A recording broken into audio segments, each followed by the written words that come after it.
Ang asawa kong si Kapitan Mateo Serrano, isang piloto ng eroplano, ay may karapatan sa mga libreng flight para sa mga miyembro ng pamilya. Subalit, sa loob ng 3 magkakasunod na taon, paulit-ulit niyang sinasabi sa akin na ipinapasa niya ang mga tiket na iyon sa isang kasamahan sa trabaho at hinihiling na huwag akong magalit. Hanggang sa araw na ito, nang nakatayo ako sa International Departure Area ng Ninoy Aquino International Airport at pinapanood siyang hila-hila ang isang maleta habang karga sa kabilang braso ang anak ni Liza Garcia. Magiliw na nakakapit si Liza sa kanyang braso. Mukha silang isang perpektong pamilya. Hindi ako umiyak. Hindi rin ako sumugod para gumawa ng eskandalo. Simpleng lumapit lang ako sa check-in counter, binuksan ang company app ng airline sa aking telepono, at sa harap mismo nila, pinindot ang button para bawiin ang autorisasyon. Lumabas sa screen ang isang babala tungkol sa pagkansela ng diskwento para sa asawa para sa taong ito. Pinindot ko ang kumpirmasyon. Sa sumunod na segundo, kumunot ang noo ng empleyado sa likod ng counter. Habang tinitingnan ang boarding pass sa mga kamay ni Liza, ipinaalam niya na ang status ng kanyang discounted ticket ay nakansela na at kailangan ng muling beripikasyon ng pagkakakilanlan. Nagyelo ang ngiti sa mukha ni Liza. Nakasuot siya ng isang beige na bestida at ang kanyang buhok ay eleganteng nakaayos.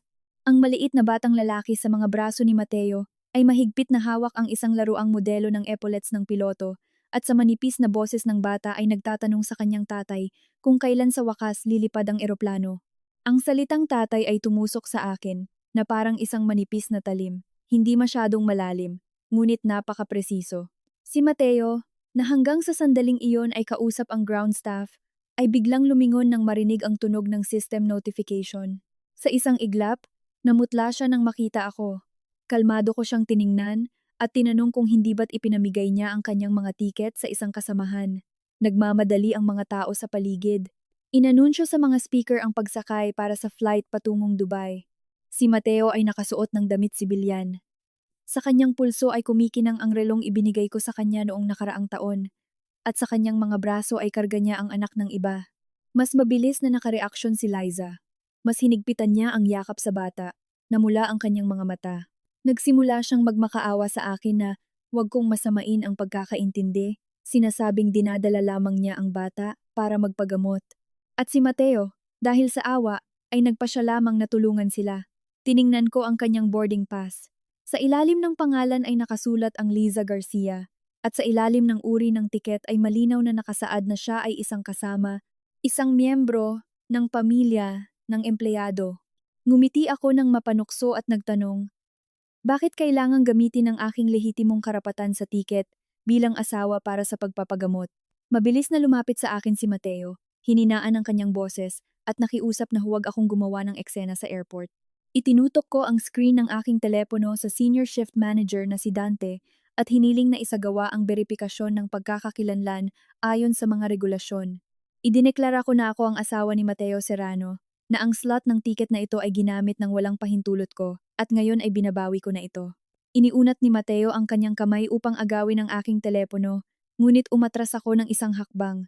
Nakilala ako ni Dante. 3 taon na ang nakalipas. Ako mismo ay nagtrabaho bilang manager sa VIP lounge ng parehong airline. Kalaunan, upang alagaan si Mateo sa kanyang hindi regular na schedule ng paglipad at ang kanyang may sakit na ina, nag-resign ako at naging isang independent travel organizer. Sandaling naging maauin ang tingin ni Dante, ngunit profesional siyang lumingon kay Mateo, humihingi ng paliwanag sa paglabag sa mga patakaran ng pagkakakilanlan para sa discounted ticket ng miyembro ng pamilya. Nanigas sa ere ang kamay ni Mateo. Ang bata sa mga bisig ni Liza, na natakot sa tensyonadong kapaligiran, ay nagsimulang umiyak at sumigaw na ayaw niyang umuwi. Gusto niyang sumakay sa eroplano. Agad siyang pinatahan ni Liza, habang tumutulo ang mga luha at inuulit na huwag umiyak si Paulo dahil aayusin agad ni tatay ang lahat. Napaka-ensayadong linya. Bigla kong naalala ang nakaraang tagsibol. Tinanong ko noon si Mateo kung saan kami lilipad gamit ang family slot para sa taong iyon. Gusto ko sanang pumunta sa Santorini. Sumagot siya na may problema sa pamilya ang kanyang kasamahan. Kaya ipinamigay niya ang mga tiket, nangangakong magkakaroon pa kami ng panahon. 1 taon na ang nakalipas, kasamahan din daw niya iyon. At 2 taon na ang nakalipas, lumabas na ang kasamahan na iyon, ay nagngangalang Liza Garcia, at ang kanyang anak ay si Paulo. Sa wakas ay nanumbalik ang lakas ng loob ni Mateo. Naging matigas ang kanyang boses. Tinanong niya kung naiintindihan ko ang mga kahihinatnan ng pagbawi ng autorisasyon dahil mag-uudyok ito ng isang investigasyon sa Internal Control Division. Sumagot ako na naiintindihan ko. Tinanggal ko ang aking singsing sa kasal at inilagay ito sa gilid ng check-in counter. Mahina lamang ang tunog ng metal na tumama sa plastic. Ngunit biglang nanliit ang mga mata ni Mateo. Idinagdag ko na iyon mismo ang dahilan kung bakit kinakansela ko ang lahat ng ito sa sandaling ito. Nagsimulang tumawag si Dante kay Director Ocampo, inuulat ang paglabag sa mga patakaran sa paggamit ng family ticket ng pilotong si Serrano. Namutla na parang papel ang mukha ni Liza. Nagtago siya kasama ang bata sa likod ni Mateo, malungkot na nagtatanong kung nakagulo ba siya sa kanya at nag-aalok na hindi na sila tutuloy. Automatikong pinrotektahan siya ni Mateo ng kanyang sariling katawan. Ang kilos na iyon ay mas makahulugan kaysa sa anumang salita. Tiningnan ko siya at sinabi ng malakas na ang una niyang reaksyon ay ang pagnanais na protektahan siya. Lumingon siya at may paninisi sa boses na sinabing kasama niya ang bata at hindi ako dapat gumawa ng gulo sa harap ng isang paslit. Sa harap ng isang paslit, binuksan ko ang gallery sa aking telepono at ipinakita sa kanya ang 3 litratong kakatapos ko lang kunin. Sa una, nakakapit si Liza sa kanyang braso. Sa pangalawa, nakayakap ang bata sa kanyang leeg at tinatawag siyang tatay. Sa pangatlo, may close-up ng tiket para sa miyembro ng pamilya. Tinanong ko si Mateo kung bakit hindi niya naalala na ako ang kanyang asawa noong niyayakap niya ang anak ng iba at ginagamit ang aking slot ng tiket para sa mga international flight. Nanahimik siya. Sa sandaling iyon, tumunog ang kanyang telepono. Lumitaw sa screen ang pangalan ng direktor ng Internal Control Division, si Direktor Jimenez. Tiningnan ni Mateo ang screen at tuluyang nawala ang dugo sa kanyang mukha. Ang pinakamahalaga sa kanya sa buong mundo ay ang kanyang lisensya sa pagpipiloto, ang mga pagkakataon para sa promotion, at ang kanyang estado bilang isang matagumpay na batang kapitan sa mata ng kanyang pamilya. Dati, palagi niyang sinasabi sa akin na sa kanilang propesyon, ang reputasyon ay dapat na walang bahid. Iyon ang dahilan kung bakit sa lahat ng mga taong ito, inalagaan ko ang kanyang ina, pinanatili ang relasyon sa kanyang pamilya, pinamahalaan ang budget, binayaran ang mortgage, at pinatay ang lahat ng mga alitan sa pamilya. Akala ko, kami ay isang tunay na koponan. Ngayon ko lang napagtanto na ako ay para lamang sa kanya isang ligtas na kanlungan, habang ang mundo ay gusto niyang ipakita kay Liza at sa kanyang anak. Patuloy pa ring tumutunog ang telepono. Hindi ito sinasagot ni Mateo. Tumingin siya sa akin, at sa unang pagkakataon, may bahid ng panik sa kanyang boses. Iminungkahi niya na lumayo kami at mag-usap. Inaakusahan ako na dinadala ang sitwasyon sa isang sakuna. Yumuko ako, kinuha ang singsing sa kasal mula sa counter. Inihulog ito sa aking bag at sumagot na siya ang nagdala nito dito eh. Pagkatapos ay tumingin ako kay Dante at nakiusap na sundin ng mahigpit ang mga regulasyon. Tumango si Dante. Ipinaalam kay Liza na ang kanyang check-in ay itinigil at hiniling kay Mateo na manatili para sa pagpapaliwanag ng mga pangyayari. Muling inanunsyo sa radyo ang pagtatapos ng pagsakay para sa flight patungong Dubai. Nagpanik si Liza. Mas lalong bumuhos ang kanyang mga luha. Nagdadalamhati siya. Tinatanong si Mateo kung ano ang gagawin nila ngayon dahil bayad na ang booking sa hotel para kay Paulo. Booking sa hotel. Kaya hindi ito isang biglaang tulong. Tumingin ako kay Mateo, ngunit umiwas siya ng tingin. Sapat na iyon para sa akin. Tumalikod ako para umalis, ngunit hinawakan ako ni Mateo sa pulso. Nagmamakaawa na pakinggan ko siya. Ibinaba ko ang aking tingin sa kanyang kamay. Hindi niya ito binibitawan. Biglang sumigaw si Paulo, humihiling sa kanyang tatay na huwag bitawan ang masamang tiya. Ang kanyang asawa sa bibig ng batang ito ay naging isang masamang tiya. Pilit kong binawi ang aking kamay. Sinabi ko kay Mateo na hanggang ngayon, akala ko ay nawala na lang ang aming pagmamahalan, ngunit ngayon alam ko na matagal nang may ibang nakatira sa aking kasal. Naging maputlang maputla ang kanyang mukha. Tumigil ang pagtunog ng telepono at nagsimula muli. Sa pagkakataong ito, sinagot niya ito. Hindi ko narinig kung ano ang sinabi sa kanya, ngunit si Mateo ay paos na sumagot kay Direktor Jimenez na pupunta siya agad para magpaliwanag. Nang hina ang mga tuhod ni Liza, sumandal siya sa check-in counter. Umiiyak ang bata. Tinitingnan ako ni Mateo. At sa unang pagkakataon, Nasalamin sa kanyang mga mata ang tunay na pagkatalo. Hindi dahil sinaktan niya ako, kundi dahil ang kanyang sariling mundo ay nagsimulang gumuho. Nang maabutan ako ni Mateo sa underground parking, nakaupo na ako sa sasakyan. Pilit niyang binuksan ang pinto ng pasahero at umupo sa tabi ko. Sumigaw siya, tinatanong kung ano ang gusto kong makamit dito. Binuksan ko ang dashcam at ang voice recorder sa aking telepono. Sa lahat ng mga taong ito, may natutunan ako. Ang sinasabi ng isang tao sa galit ay madalas na mas malapit sa katotohanan kaysa sa kanyang mga salita kapag mahinahon. Hindi niya ito napansin. Ang lahat ng kanyang mga iniisip ay umiikot sa tawag mula sa Internal Control Division. Nagsimula siyang manisi, sumisigaw na kung ang paggamit ng diskwento ay ituturing na paglabag sa mga regulasyon, aalisin nila ang kanyang promosyon ngayong taon at baka pa nga ay suspendihin siya sa paglipad hanggang sa matapos ang investigasyon. Ikinabit ko ang aking seatbelt at mahinahong sumagot na alam naman niya iyon, ngunit sumugal pa rin siya. Tiningnan ko ang aking refleksyon sa salamin sa harap. Maputla ang aking mukha, ngunit nanatiling matigas ang aking tingin. Ipinaalala ko sa kanya na hindi ako ang lumabag sa mga patakaran. Nanahimik siya, at pagkatapos, pinipigilan ang galit, nagsimulang magpaliwanag na gusto lamang ni Liza na dalhin ang bata para makalanghap ng sariwang hangin na inirekomenda ng mga doktor ang pagbabago ng klima dahil sa mahinang kalusugan ni Paulo at nagpasya lamang siyang tumulong. Tinanong ko kung kailangan ba sa tulong na iyon na tawagin siyang tatay ng bata. Sumagot siya na walang naiintindihan ang bata at si Liza din. Kinuskos niya ang kanyang ilong at lumambot ang kanyang tono. Ipinaalala niya na 6 na taon na kaming kasal at dapat kong malaman kung anong uri siya ng tao. Tinitiyak sa akin na walang namamagitan sa kanila ni Liza. Humarap ako sa kanya at tinanong, kung gayon, ano ang namamagitan sa kanila?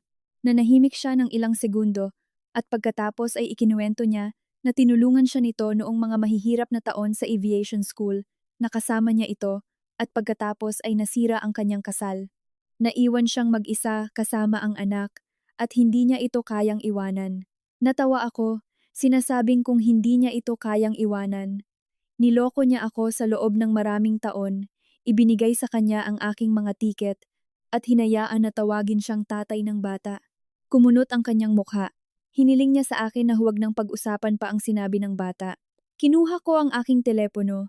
Binuksan ang app ng aming joint bank account at ipinakita sa kanya ang kasaysayan ng transaksyon sa nakalipas na 3 buwan.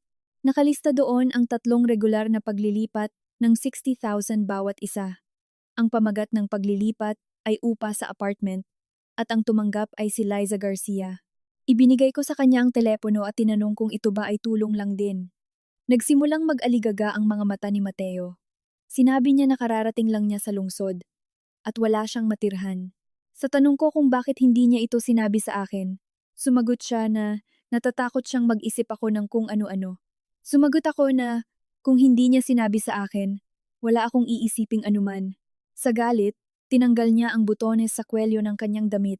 Idineklara na hindi niya ako makilala dahil hindi ako ganito dati. Dati? Ano ba ako dati? Kapag bumabalik siya mula sa mga overnight flight, pinapainit ko ang kanyang hapunan ng 2:00 ng madaling araw. Nang mabali ang binti ng kanyang ina, kinansela ko ang aking mga trabaho at nanatili sa kanya sa ospital sa loob ng 2 linggo. Kapag lumilipad siya tuwing Pasko, ako mismo ang pumupunta sa parehong pamilya na may mga regalo. Kinukuha ko ang kanyang mga damit mula sa laundry, inaasikaso ang mga sertipiko para sa mga medikal na komisyon, sinusubaybayan ang mga pagbabago sa schedule ng paglipad. Dati, hindi ako nagtatanong, hindi gumagawa ng gulo at walang hinihiling. Kaya inakala niyang lagi akong tapat na maghihintay sa kanya. Binuksan ko ang menu para sa pamamahala ng mga karagdagang card ng aming joint credit card. Ang karagdagang card sa pangalan ni Liza ay idinagdag noong nakaraang taon. Hindi ko ito nakita kailanman. Pinindot ko ang lock button. Agad na tumunog ang telepono ni Mateo na may notification mula sa bangko. Nang makita ito, nagbago ang kanyang mukha at nagtanong, "Bakit mo ginawa iyon?" Sumagot ako na may karapatan akong bawasan ang mga pagkalugi mula sa aking mga pinagsamang pondo. Sinabi niya na ang card na iyon ay ibinigay kay Liza para sa mga biglaang sitwasyon. Pinutol ko ang usapan, sinasabing mula ngayon, ang kanyang mga biglaang sitwasyon ay hindi nababayaran mula sa aking bulsa. Tinitigan niya ako, na parang ngayon lang niya ako nakita at nagtanong kung talagang bala kong maging napakalupit. Tumingin ako sa bintana ng sasakyan. Malupit. Sa labas, sa tabi ng elevator, nakatayo si Liza, kasama ang bata sa kanyang mga bisig. Hindi siya lumalapit, tinitingnan lamang kami ng mga pulang mata. Napakaisip na posisyon, at makukuha ang awa ni Mateo at walang maririnig na hindi kailangan. Napansin din siya ni Mateo. Agad niyang binuksan ang pinto, lumakad ng ilang hakbang, at pagkatapos ay lumingon at sinabing umuwi na ako at mag-uusap kami mamayang gabi. Hinihiling na huwag kong palakihin ang gulo. Wala akong sinagot. Mabilis siyang lumakad patungo kay Liza. Dumamba si Paolo sa kanyang leeg. Sa isang pamilyar na kilos, kinuha niya ang bata sa kanyang mga braso at sinimulang haplusin ang likod nito. Sa sandaling iyon, bigla kong napagtanto kung gaano kahangalan ang aking dedikasyon sa lahat ng mga taong ito. Naalala ko ang mga pangyayari 3 taon na ang nakalipas. 7 linggo akong buntis. Kakapromote lang ni Mateo bilang pangalawang piloto at nasa ilalim ng matinding stress. Sa gabi, nagkaroon ng hypertensive crisis ang biyenan kong si Elena Serrano. Ako mismo ang nagdala sa kanya sa ospital, tumatakbo sa mga palapag, inaayos ang mga dokumento, nagbabayad ng mga bill. Kinabukasan, nagsimula akong magdugo at inutusan ako ng doktor na mahigpit na manatili sa kama. Tinawagan ko si Mateo. Sinabi niya na naantala ang flight at darating siya agad pagkatapos ng landing. Kalaunan ko lang nalaman na, sa araw na iyon, pagkatapos ng landing, pumunta siya sa ibang maternity ward dahil nanganganak si Liza. Habang nawawala ang aming anak, naghihintay siya ng balita sa labas ng pinto ng silid ng iba. Wala akong ebidensya at kulang sa lakas ng loob na magtanong ng direkta. Ngayon, ang ebidensya mismo ang nakahanap sa akin. Biglang nag-vibrate ang telepono. Dumating ang isang system notification sa aking email. Kagalang-galang na Isabel Reyes. Ang kasaysayan ng paggamit ng iyong company discount para sa asawa sa nakalipas na 3 taon ay ipinadala na ayon sa iyong kahilingan. Binuksan ko ang listahan. Unang entry 2 taon na ang nakalipas. Istanbul. Pangalawa noong nakaraang taon. Maldives. Pangatlo ngayong taon. Dubai. Status. Hinarangan. Sa mga komento tungkol sa pasahero ay nakita ang pamilyar na pangalan, Liza Garcia. Taon-taon ay sinasabi niya na ipinamigay niya ang mga tiket sa isang kasamahan at taon-taon siya iyon. In-download ko ang file, na isave ito sa server at ipinadala sa aking pangalawang email. Pagkatapos nito, pinaandar ko ang makina. Sa rearview mirror, lumingon si Mateo. Nang mapagtanto na aalis na ako, ibinaba niya ang bata at humakbang ng ilang beses sa likod ng sasakyan. Hindi ako huminto. Habang paalis sa paradahan, nakita ko siyang nakatayo na may telepono sa tainga at ang kanyang mukha ay kasing dilim ng ulap na may bagyo. Tiyak na pinipilit na naman siya ng Internal Security Department. Pag-uwi ko sa bahay, ang unang ginawa ko ay hindi ang umiyak. Kinuha ko ang mga susi ng safe. Sa loob ng 6 na taon ng kasal, ako ang nag-asikaso ng mahahalagang dokumento. Ang titulo ng pag-aari, ang kasunduan sa pautang, mga bank statement, mga resibo mula sa ospital ng biyenan, isang kopya ng aking medical card na may discharge summary tungkol sa pagkalaglag, at isang sulat kamay na pahayag ni Mateo. Ito ay 4 na taon na ang nakalipas, noong unang bumalik si Liza sa Maynila. Sa gabi, nakita ko sa kanyang telepono ang isang mensahe mula sa kanya na nilalagnat si Paolo at palaging tinatawag si tatay. Ipinaliwanag noon ni Mateo na kulang lang sa atensyon ng ama ang bata at nagsasalita ng kung ano-ano. Naniwala ako. Para pakalmahin ako, sumulat siya ng isang pahayag, nangangakong walang namamagitan sa kanila ni Liza maliban sa pagkakaibigan, walang mga pagkikita ng sila lang dalawa at walang tulong pinansyal. Malinaw pa rin ang tinta sa papel. Tumunog na naman ang telepono. Sa pagkakataong ito, ang aking biyenan, si Ginang Elena. Pagkasagot ko pa lang, sumigaw siya sa akin, tinatanong kung nawala na ba ako sa aking katinuan. Sumigaw siya tungkol sa kahalagahan ng karera ni Mateo at sinisi ako sa eksena sa airport. Inilagay ko ang pahayag sa folder ng mga dokumento at mahinahong nagtanong kung alam niya ang tungkol kay Liza at sa bata. Natahimik ang kabilang linya. Pagkatapos ay malamig siyang tumawa. Sinasabing naaawa siya kay Liza. Mahirap para sa isang babaeng may anak at walang masama kung tinutulungan siya ni Mateo. Tutal, wala namang kulang sa akin. Ipinikit ko ang aking mga mata. Lumalabas na alam nilang lahat. Ako lang ang hindi nakakaalam. Patuloy pa ring hinihiling ng aking biyenan na pumunta ako agad sa punong tanggapan ng airline.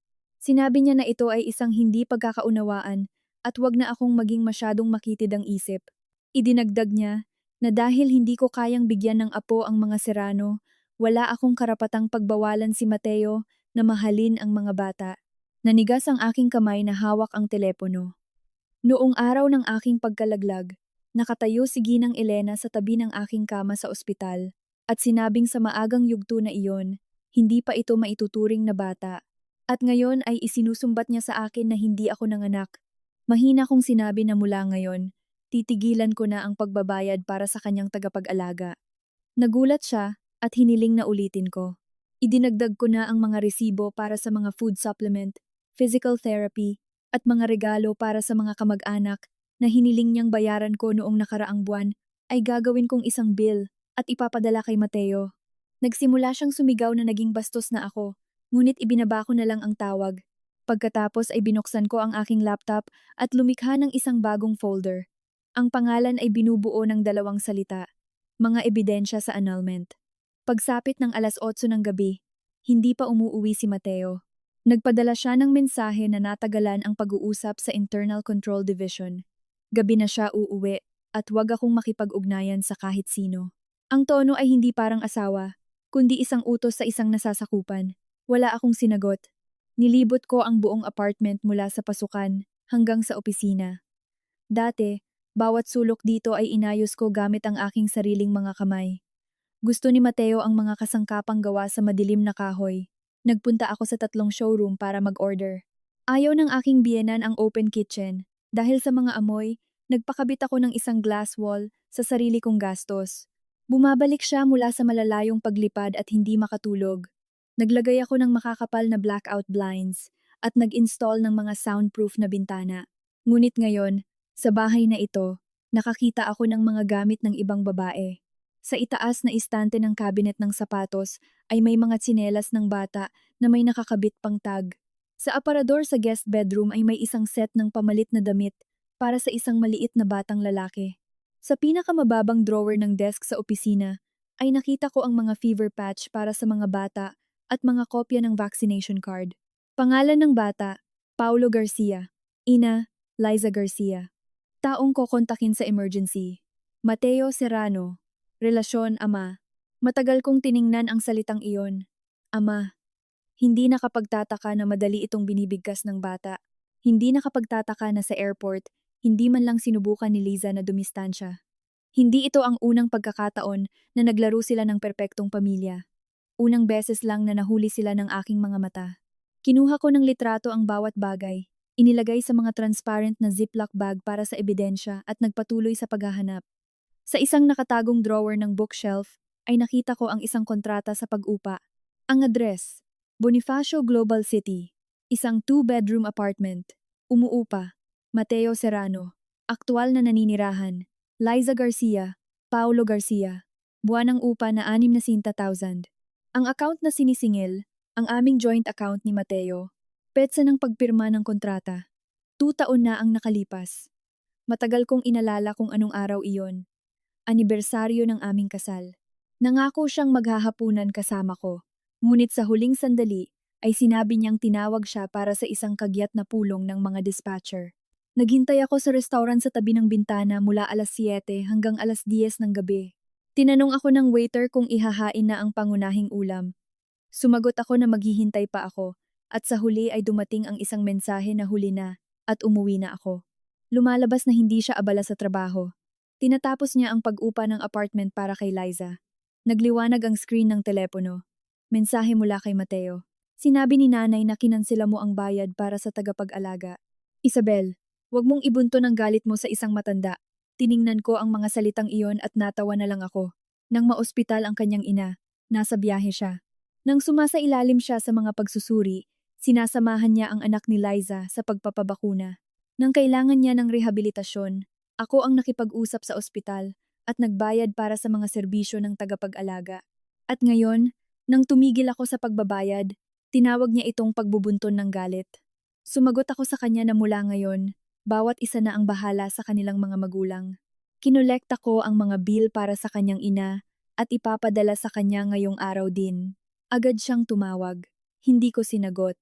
Binuksan ko ang bank statement at sinimulang markahan ang bawat transaksyon. Upa sa apartment ni Liza, mga medikal na pagsusuri ni Paulo, paunang bayad para sa ospital ng ina ni Liza, mga development class para sa bata, mga imported na gamot, at kahit isang taunang pass sa isang family amusement park. Bawat linya ay tila isang panunuya sa akin. 6 na taon na kaming kasal. Dahil sa mahinang kalusugan pagkatapos ng pagkalaglag, patuloy akong nagpapagamot at sinasabi niyang hindi kailangang magmadali, na masaya na rin tayong dalawa. Akala ko iniingatan niya ako, ngunit lumalabas na matagal na niyang dinadala ang anak ng iba sa mga development course. Tumunog ang doorbell habang inililipat ko ang mga statement sa isang spreadsheet.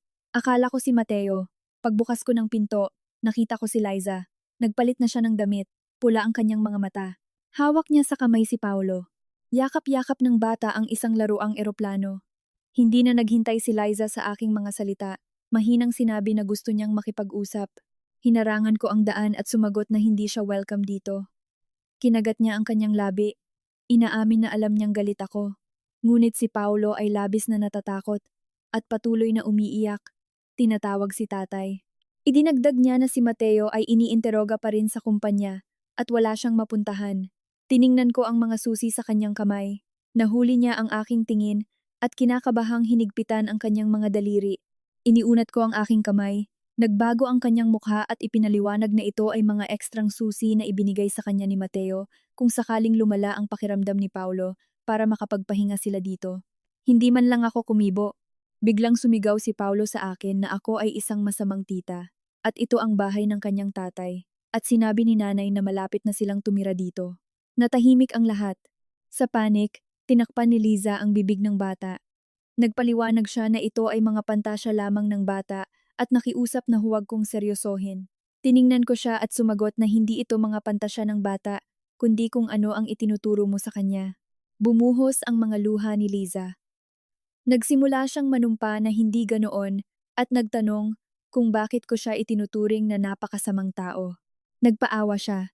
Sinasabing siya ay isang solong ina na hindi sinuwerte sa buhay tulad ko, na may asawa, apartment, at katayuan. Ngumiti ako ng mapanukso. Ang aking asawa ay karga-karga ang kanyang anak. Sa aking apartment ay nakalagay ang kanyang mga gamit. Mula sa aking account binabayaran ang kanyang tirahan at naglalakas loob pa siyang magsalita tungkol sa katayuan. Namutla siya. Sa sumunod na segundo, humagulgol si Liza at hinawakan ang aking braso. Nagsimula siyang magmakaawa sa akin na pumunta sa airline at sabihin na ito ay isang hindi pagkakaunawaan. Sumigaw siya na hindi dapat masuspinde si Mateo sa paglipad, na ang langit ang kanyang buhay at kung sisirain ko siya, hindi niya ito kakayanin. Natakot si Paulo at nagsimulang umiyak. Sa koridor, lumabas ang mga kapitbahay. Kalkulado ang kilos na ito ni Liza. Ipinakita niya ang sarili bilang isang walang kalaban-laban na biktima at ako bilang isang walang pusong tirano. Hindi ko siya balak tulungan. Itinaas ko lamang ang aking kamay at itinuro ang CCTV camera sa itaas ng pinto.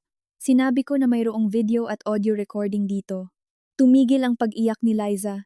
Iminungkahi ko sa kanya na itigil na ang paggawa ng eksena, ngunit magsalita ng mas malakas at malinaw tungkol sa kung kailan sila nagsimulang lumipad ni Mateo gamit ang aking slot. Kaninong anak ito at bakit tinatawag siyang tatay? Pinunasan niya ang kanyang mga luha at tumayo ng tuwid. Natuyo ang mga luha. Sa sandaling iyon, nahulog ang maskara ng isang mahinang babae. Hininaan niya ang kanyang boses at bumulong na ako mismo ang nagpasya na alisin ang mga maskara. Sumagot ako na sila ang nag-alis ng mga maskara. Malamig siyang ngumiti at nagpasyang sabihin sa akin ang katotohanan. Hindi ka kailanman minahal ni Mateo ng higit sa lahat. Pinakasalan ka niya dahil ikaw ay maaasahan, masunurin at angkop sa papel ng isang asawa, ngunit sa katotohanan, hindi niya kailanman nakalimutan si Liza. Tumingin siya sa loob ng apartment at idineklara na sa lalong madaling panahon, ang bahay na ito ay mapupunta sa kanya at kay Paulo. Kinuha ko ang aking telepono at tinawagan ang numero ng isang locksmith. Hiniling ko sa isang profesional na dumating agad at palitan ang kandado. Nanigas siya. Tiningnan ko siya sa mata at mariing binibigyang diin ang bawat salita. Sinabi na titingnan natin kung may sapat siyang lakas para kunin ang apartment na ito na nakapangalan lamang sa akin. Sa wakas ay nagngalit ang kanyang mukha sa galit. Ang apartment na ito ay binili gamit ang pera ng aking mga magulang na nagbigay ng paunang bayad. Sa deed of sale, ang aking pangalan lamang ang nakalagay. Umuwi si Mateo ng alauna ng madaling araw, nakatayo sa likod ng pinto at inilalagay ang code. Nagpakita ng error ang kandado. Pagkatapos ng tatlong hindi matagumpay na pagsubok, nagsimula siyang kumatok at tawagin ako. Nakaupo ako sa sala at hindi kumikilos. Bago umalis ang locksmith, iniwan niya ang mga bagong susi sa coffee table. Isang kopya lamang ang itinago ko para sa aking sarili. Lumakas ang pagkatok sa pinto. Naintindihan niyang pinalitan ko ang kandado. Lumapit ako sa pinto at sinabi sa kabilang panig na ito ang aking apartment. Natahimik ng isang segundo sa kabilang panig at pagkatapos ay naging malungkot ang kanyang boses. Tinanong niya kung talagang balak kong ituloy ito ng ganito kalayo. Binuksan ko ang pinto. Nakatayo si Mateo sa pintuan. Maluwag ang kanyang kurbata. Mapula ang kanyang mga mata dahil sa kakulangan sa tulog. Malinaw na hindi naging maganda ang pag-uusap sa Internal Control Division. Pagpasok sa apartment, agad niyang napansin sa mesa sa sala ang mga transparent na bag na may mga ebidensya. Mga tsinelas ng bata, vaccination card, kontrata sa pag-upa, mga bank statement, lalo pang dumilim ang kanyang mukha. Inakusahan niya ako ng paghalungkat sa kanyang mga gamit. Sumagot ako na naghalungkat ako sa sarili kong bahay. Ipinikit niya ang kanyang mga mata. Huminga ng malalim at sinabing alam niya ang pagbisita ni Liza.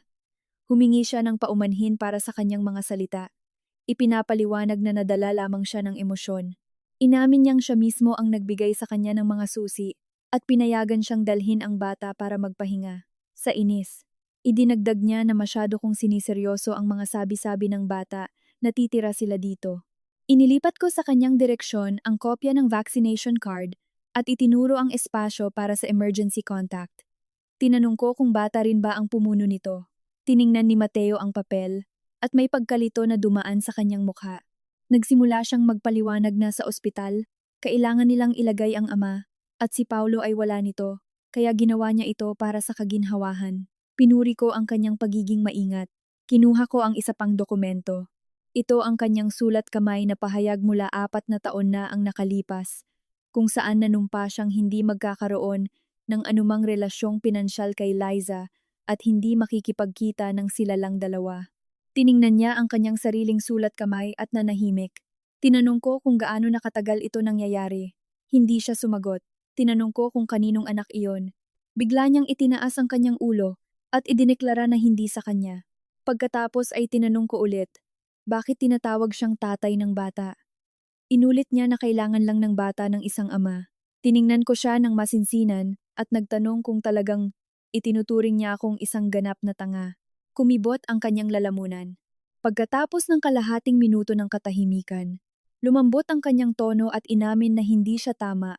Ngunit nanumpa siyang ang kanilang relasyon ay hindi kasing dumi ng iniisip ko. Ikinuwento niya na pagkatapos ng annulment, nasa masamang kalagayan si Liza.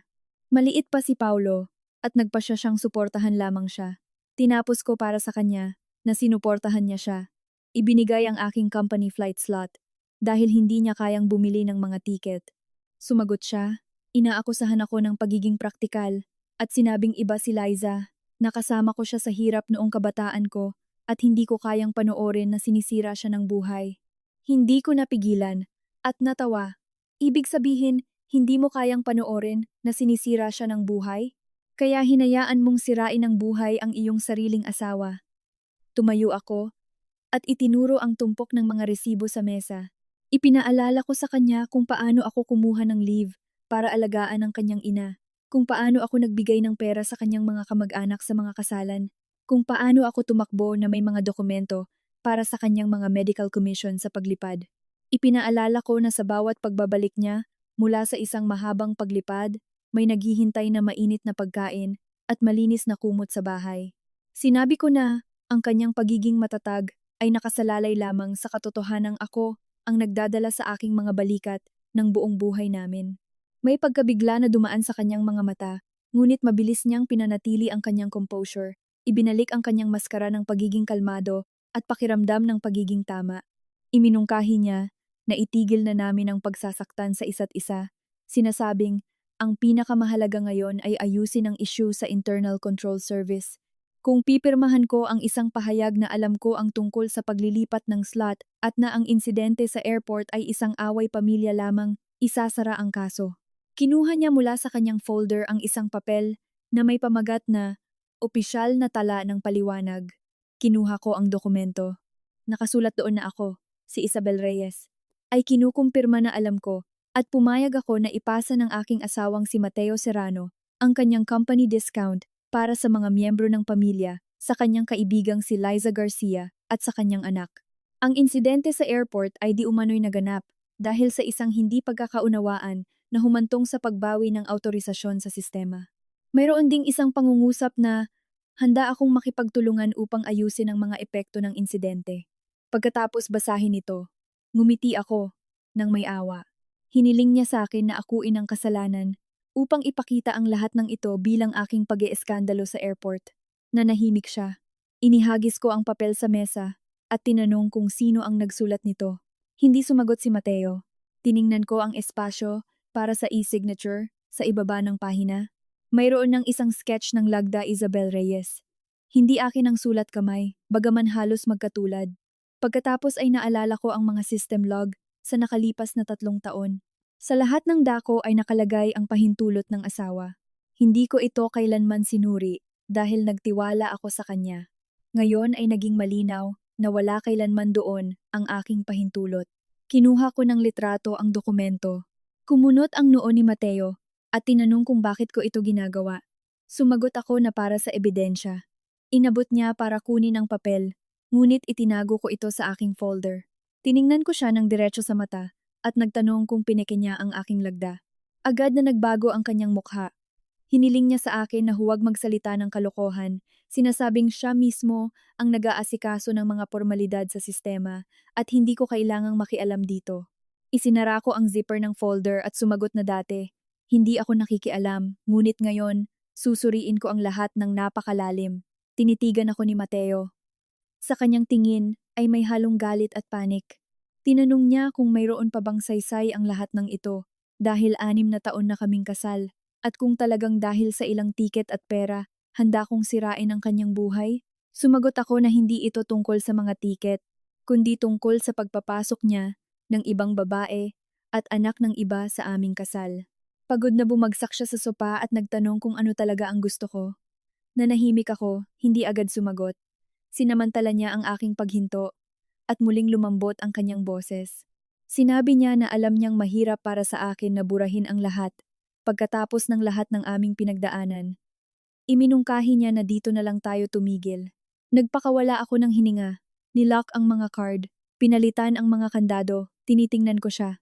Talagang inakala niyang nag-hysteria lang ako, natakot ako sa annulment, at kung magpaparaya siya, muli kong bubuuin ang basag na banga na ito. Kinuha ko ang aking telepono at binuksan ang pakikipag-usap sa aking abogadong si Ate Martha sa isang messaging app. Sumulat ako na libre ako bukas at gusto kong kumonsulta tungkol sa annulment na may pagsasaalang-alang sa paglilipat ng mga ari-arian, pamemeke ng mga lagda, at paglabag sa mga regulasyon sa trabaho. Wala pang 1 minuto, sumagot si Martha na pumunta ako bukas ng 9:00 ng umaga at dalhin ang lahat ng ebidensya. Ipinakita ko ang screen kay Mateo. Dumilim ang kanyang mukha. Naintindihan niyang hindi ako nagbibiro. Tumango ako. Sa sandaling iyon, sa hagdanan, may narinig na tunog ng elevator. Pumasok sa apartment ang aking biyanan, si Ginang Elena, at sa likod niya ay ang kapatid ni Mateo, si Diana Serrano. Mula sa pintuan pa lang, nagsimulang magmura si Ginang Elena. Inaakusahan ako ng kawalang puso, sumisigaw na tinulungan lang ni Mateo si Liza, at balak kong isumbong siya. Malamig ding ngumiti si Diana. Sinasabing hindi katakataka na ayaw umuwi ng kapatid niya sa isang walang pusong asawa. Tiningnan ko ang pamilyang ito at naramdaman ang ganap na katahimikan. Kinuha ko ang medical card at binuksan ang pahina na may entry tungkol sa pagkalaglag. Tiningnan ko si Ginang Elena at sinabing dahil tinatawag nila akong walang puso, alalahanin natin kung kaninong dahilan kung bakit nawalan ako ng anak 3 taon na ang nakalipas. Biglang natigil ang boses ni Ginang Elena. Ang pinakakinatatakutan niya ay ang ipaalala ko ang sitwasyong iyon. Hindi dahil sa awa, kundi dahil sa pagkakasala. Noong gabing iyon, nang tumaas ang kanyang presyon, Lumipad si Mateo sa isang flight papuntang London. Walang signal sa kanya. Ako, nabuntis, ang nagdala sa kanya sa aking mga balikat papunta sa elevator at nanatili sa kanya sa emergency room hanggang 3:00 ng madaling araw. Nang kumuha ako ng tubig, nagsimulang sumakit ang aking tiyan. Inutusan ako ng doktor na humiga. Ngunit ipinagbawal sa akin ni Ginang Elena na tawagan ang aking mga magulang. Idineklara na ang pagbubuntis ay hindi isang sakit at si Mateo ay may mahalagang trabaho at hindi kailangang guluhin. Kinabukasan, nagkaroon ako ng matinding pagdurugo. Hindi na nailigtas ang bata. Dumating si Mateo kinagabihan. Niyakap niya ako at humingi ng tawad. Akala ko, humihingi siya ng tawad para sa aming anak. Kalaunan ko lang nalaman na pagdating niya, pumunta muna siya sa maternity ward kung nasaan si Liza. Sa araw na iyon mismo ipinanganak si Paulo. Ngayon, nakatayo si Ginang Elena sa gitna ng aking sala, nagpapalit-palit ng pamumutla at pamumula. Si Diana, na hindi alam ang kwentong ito, ay iwinagayway ang kanyang kamay sa inis, sinasabing ang pagkalaglag ay hindi kasalanan ng kanyang ina. Inilagay ko ang card sa mesa at sumang-ayon na hindi ito kasalanan niya. Pagkatapos ay tumingin ako kay Mateo at sinabing alam na alam niya kung nasaan siya noong araw na iyon. Namutla si Mateo. Agad na itinaas ni Ginang Elena ang kanyang boses. Hinihiling na huwag nang ungkatin ang nakaraan at inilipat ang usapan kay Paulo. Idineklara niya na ang bata ay kahanga-hanga at walang masamang nangyayari kung tawagin niyang tatay si Mateo dahil ako mismo ay hindi makapanganak. Natahimik ang sala. Kumunot ang noo ni Mateo at sinaway ang kanyang ina. Sa wakas, naintindihan niya na ang mga salitang iyon ay lumampas na sa lahat ng hangganan, ngunit huli na ang lahat. Kinuha ko mula sa mesa ang listahan ng mga gastos. Ipinaalam ko kay Ginang Elena na sa buong panahon ng aming kasal, para sa kanyang pagpapagamot, mga tagapag-alaga, mga regalo para sa mga kamag-anak, at iba pang mga bagay. Gumastos ako mula sa aking sariling pondo ng 1,500,000. Nagulat siya at nagtanong, bakit mo ito binibilang? Sumagot ako na hindi na ako magbabayad. Nagalit siya. Ipinapaalala na ako ang kanyang manugang. Maikli kong sinabi na malapit na akong hindi na maging. Sumabog si Diana. Hindi makapaniwala na talagang gusto kong makipag-annulment. Idineklara niya na ang isang lalaking tulad ng kanyang kapatid, isang piloto, ay pinapangarap ng maraming babae. Tiningnan ko siya at idinagdag na kasama sa maraming iyon si Liza Garcia at pagkatapos ay nanahimik si Diana. Sa galit, hinampas ni Ginang Elena ang kanyang kamay sa mesa at inutusan ako na pumunta bukas ng gabi para sa isang hapunan ng pamilya sa kanilang bahay. Humingi ka ng tawad kay Mateo sa harap ng lahat ng mga kamag-anak at pagkatapos ay pumunta sa kumpanya at pumirma ng pahayag. Ngumiti ako ng mapanukso at nagtanong kung ano ang mangyayari kung hindi ako pupunta. Nagbanta siya na hindi siya magpipigil sa kanyang mga salita. Sumagot ako na hindi naman siya nagpipigil. Itinuro niya ako gamit ang nanginginig na daliri. Sa wakas ay nakialam si Mateo at hiniling sa kanyang ina na umalis. Tumanggi si Ginang Elena. Sinasabing hindi siya aalis hanggat hindi ko tinitigilan ang pagsira sa kanyang karera. Pagod na sinabi ni Mateo na siya na ang bahala sa lahat. Pagkatapos ay tumingin siya sa akin na may nakatagong banta sa kanyang boses at sinabing pumunta ako bukas para sa hapunan ng pamilya upang linawin ang lahat. Tumango ako at sumang-ayon. Nagulat silang dalawa. Malinaw na hindi nila inaasahan na ganoon kadali akong susuko. Sa mga mata ni Mateo, may dumaan pang ginhawa. Naisip niya na kung pupunta ako, ibig sabihin mayroon pa ring pagkakataon na ayusin ang lahat. Ang hindi nila alam, ay alam kong ang hapunan ng pamilya, ang perpektong lugar para sa aking grand finale. Dati, itinuturing nilang natural ang aking mga sakripisyo.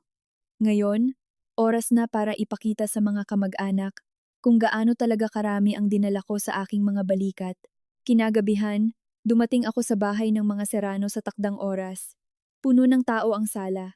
Ang tiyuhin ni Mateo, ang kanyang tiyahin, mga pinsan, lahat ng mga taong sa loob ng maraming taon ay pinagmamalaki ni Ginang Elena, ang kanyang anak na piloto. Naroon din si Liza. Nakaupo siya sa tabi ni Ginang Elena, na may suot na simpleng, maliwanag na sweater, hawak si Paulo sa kanyang kandungan. Sa malayo, tila siya ang tunay na manugang. Pagpasok ko, lahat sila ay nakatitig sa akin. Malamig na sinabi ni Ginang Elena na maupo ako. Hindi ako umupo. Inilagay ko ang aking bag sa isang silya. Nang makita ako, yumakap si Paulo kay Liza at sinabing dumating na ang masamang tiya. Nagkatinginan ang mga kamag-anak. Mabilis na sinabihan ni Liza ang bata na wag akong tawaging ganoon, ngunit hindi man lang niya sinubukang ipaliwanag sa kanya kung sino ako. Tumayo si Mateo at iminungkahing kumain muna kami. Tiningnan ko ang mesa. Puno ito ng iba't ibang pagkain. Tatlo sa mga ito ay dati kong laging niluluto kapag pumupunta ako sa kanila. Ngayon, inihain ito ni Liza. Pinasikat ni Ginang Elena ang kanyang papuri kay Liza para sa kanyang talento sa pagluluto. Pinaparinggan ako ng isang komento na sa paglipas ng mga taon, ang puso ng ilang tao ay tumitigas lamang. Sumang-ayon ang asawa ng tiyuhin, sinasabing sa isang kasal, kailangang marunong magpatawad ang isang babae at ang pagtulong sa mga kaibigan ay isang maliit na bagay lamang. Idinagdag ng tiyahin na ang isang bata ay isang bata lamang at dahil sa ilang beses niyang tawaging tatay si Mateo, walang kukuha ng aking lugar. Ibinaba ni Liza ang kanyang ulo.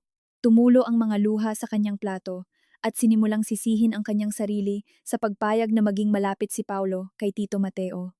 Kumunot ang noo ni Mateo at hiniling sa kanya na huwag sabihin iyon. Tiningnan ko ang buong mesa. Magaling, kumpleto silang lahat. Kinuha ko ang isang notebook na may mga kalkulasyon at inilagay ito sa gitna ng mesa. Sinabi ko na dahil narito na ang lahat, ibuod natin ang lahat ng ito. Nagbago ang mukha ni Ginang Elena at nagtanong kung ano na naman ang binabalak ko. Inilipat ko ang notebook upang mapunta ito sa harap ng tiyuhin. Idineklara ko na ito ay isang listahan ng aking mga gastos para sa pamilya Serrano sa loob ng 6 na taon. Paggamot ng biyenan, mga regalo, bayad sa pag-aaral ni Diana sa ibang bansa, pagkukumpuni sa bahay na ito, kabuuang banglibang-libong. Tumayo si Diana, tinawag akong sinungaling, at idineklara na ang kanyang pag-aaral ay binayaran ng kanyang kapatid mula sa kanyang sariling account. Itinulak ko sa mesa ang isang kopya ng bank statement na malinaw na nagpapakita na ang pera ay inilipat mula sa aking account patungo sa account ng kapatid. Namutla siya. Pagkatapos ay kinuha ko ang pangalawang folder. Idineklara ko na ito ay mga paglilipat ni Mateo para kay Liza at sa kanyang anak, upa sa apartment, pangangalagang medikal, mga hobby class, mga paglalakbay at allowance. Kabuuang 2 milyang disa. Natahimik ang sala. Sinubukan ni Ginang Elena na iligtas ang kanyang mukha. Sinasabing may karapatan si Mateo na gastusin ang kanyang sariling pera sa sino mang gusto niya. Itinaas ko ang aking tingin sa kanya at mahinahong sumagot na sa isang kasal. Ang kita ay magkasamang pag-aari at wala siyang karapatang ilipat ito sa loob ng maraming taon nang hindi ko nalalaman. Nag-ubo ang tiyuhin. Ang mga salita tungkol sa pagpapatawad ay natigil sa kanyang lalamunan. Natahimik din ang tiyahin. Hindi naman kulang sa sentido common ang mga kamag-anak. Akala lang nila dati na ang mga pagkalugi na iyon ay hindi nakakaapekto sa kanilang sariling mga bulsa. Sa wakas, kinuha ko ang medical card at inihagis ito sa mesa. Binuksan ko ang pahina na may diagnosis. Malakas kong sinabi na 3 taon na ang nakalipas. Sa ika-7 linggo ng pagbubuntis, nawalan ako ng anak, habang inililigtas ang aking biyenan mula sa isang hypertensive crisis. At si Mateo, pagkatapos ng paglapag ng flight, hindi pumunta sa akin sa ospital, kundi sa maternity ward kung saan nanganganak si Liza. Biglang itinaas ni Liza ang kanyang ulo. Tumayo si Mateo, isinigaw ang aking pangalan. Tinitigan ko siya ng diretsyo at nagtanong kung ganoon ba siya katakot. Mabigat ang kanyang paghinga. Nanginginig ang mga labi ni Ginang Elena. Nagmakaawa siya na manahimik ako. Kinuha ko ang mga resibo mula sa mga taxi at mga bill mula sa ospital. Ang oras at mga petsa ay tumutugma.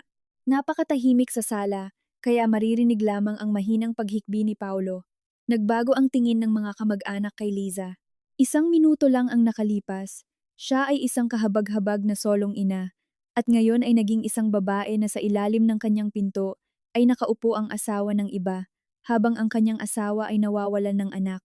Namutla na parang papel ang mukha ni Liza. Muling bumuhos ang mga luha mula sa kanyang mga mata. Nagsimula siyang magpaliwanag na sa araw na iyon ay walang kasama sa kanya. Pinutol ko siya. Tinatanong kung ibig sabihin nito ay obligasyon ng aking asawa na samahan siya. Wala siyang masabi.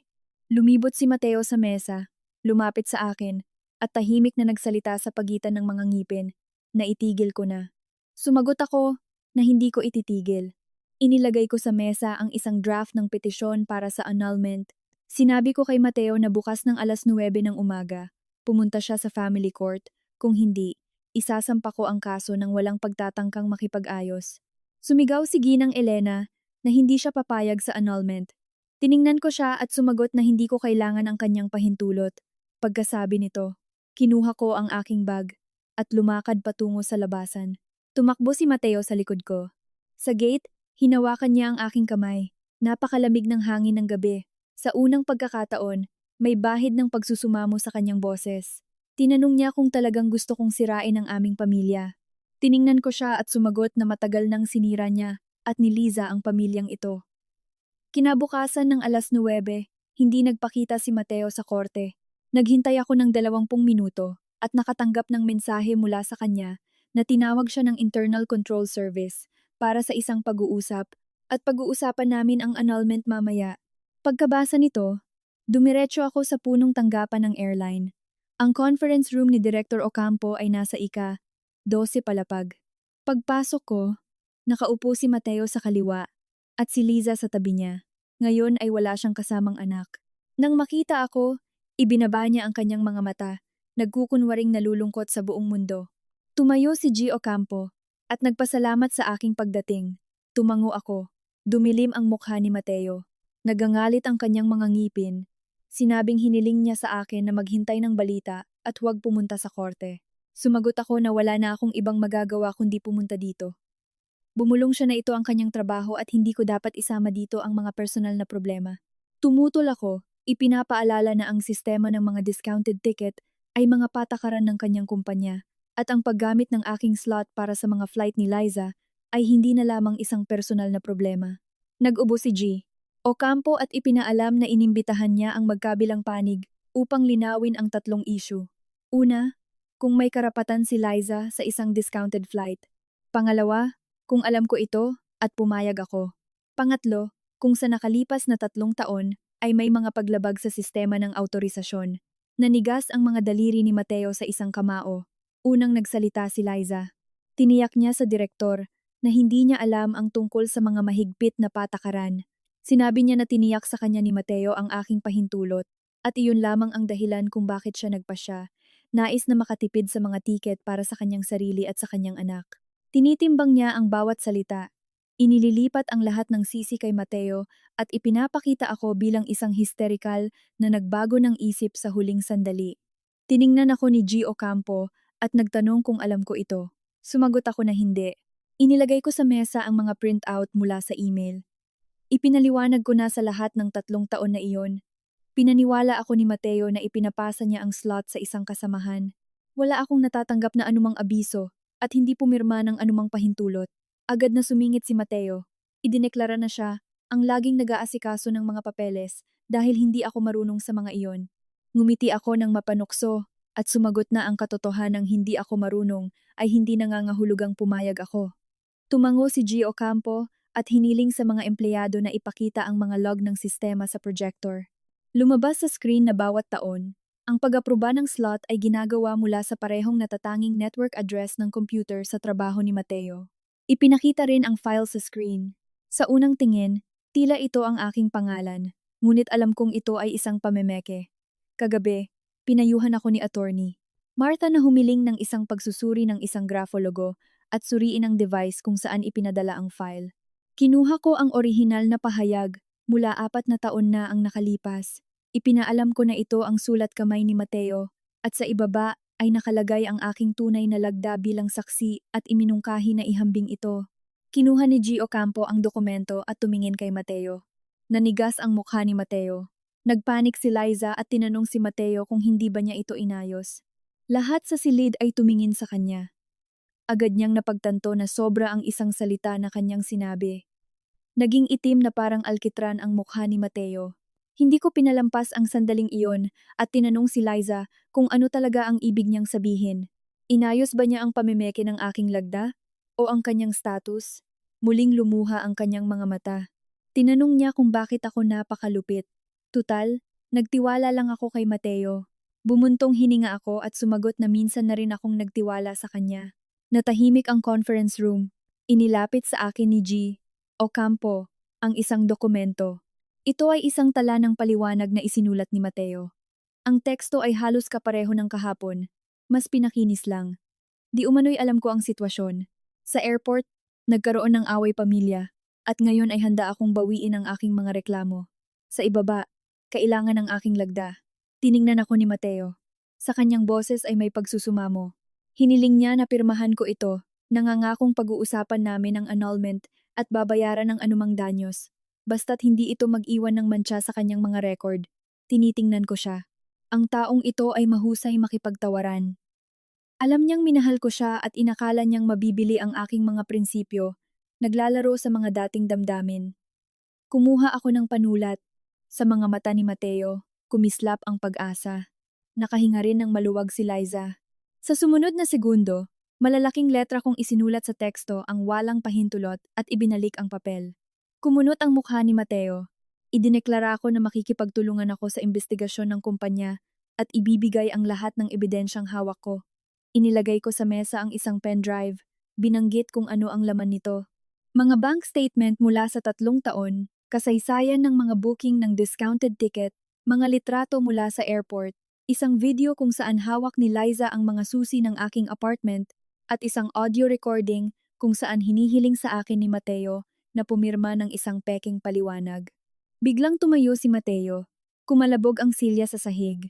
Nagalit siya na ni-record ko siya.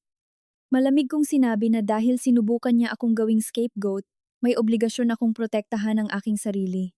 Namuti ang mga labi ni Liza. Mahigpit na hiniling ni G. Ocampo kay Mateo na umupo. Hindi umupo si Mateo. Tinitigan niya ako nang hindi kumukurap. Sa kanyang tingin ay may galit, pagkabigla, at isang bagay na hindi ko pa nakita sa kanya dati. Takot. Sa wakas, naintindihan niya na hindi ako gumagawa ng eksena. Talagang hindi ko siya balak pagtakpan.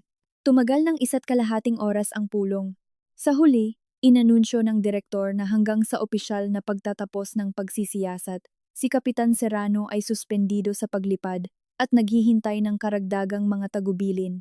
Nakatayo si Mateo sa koridor na parang kinuha ang kanyang gulugod.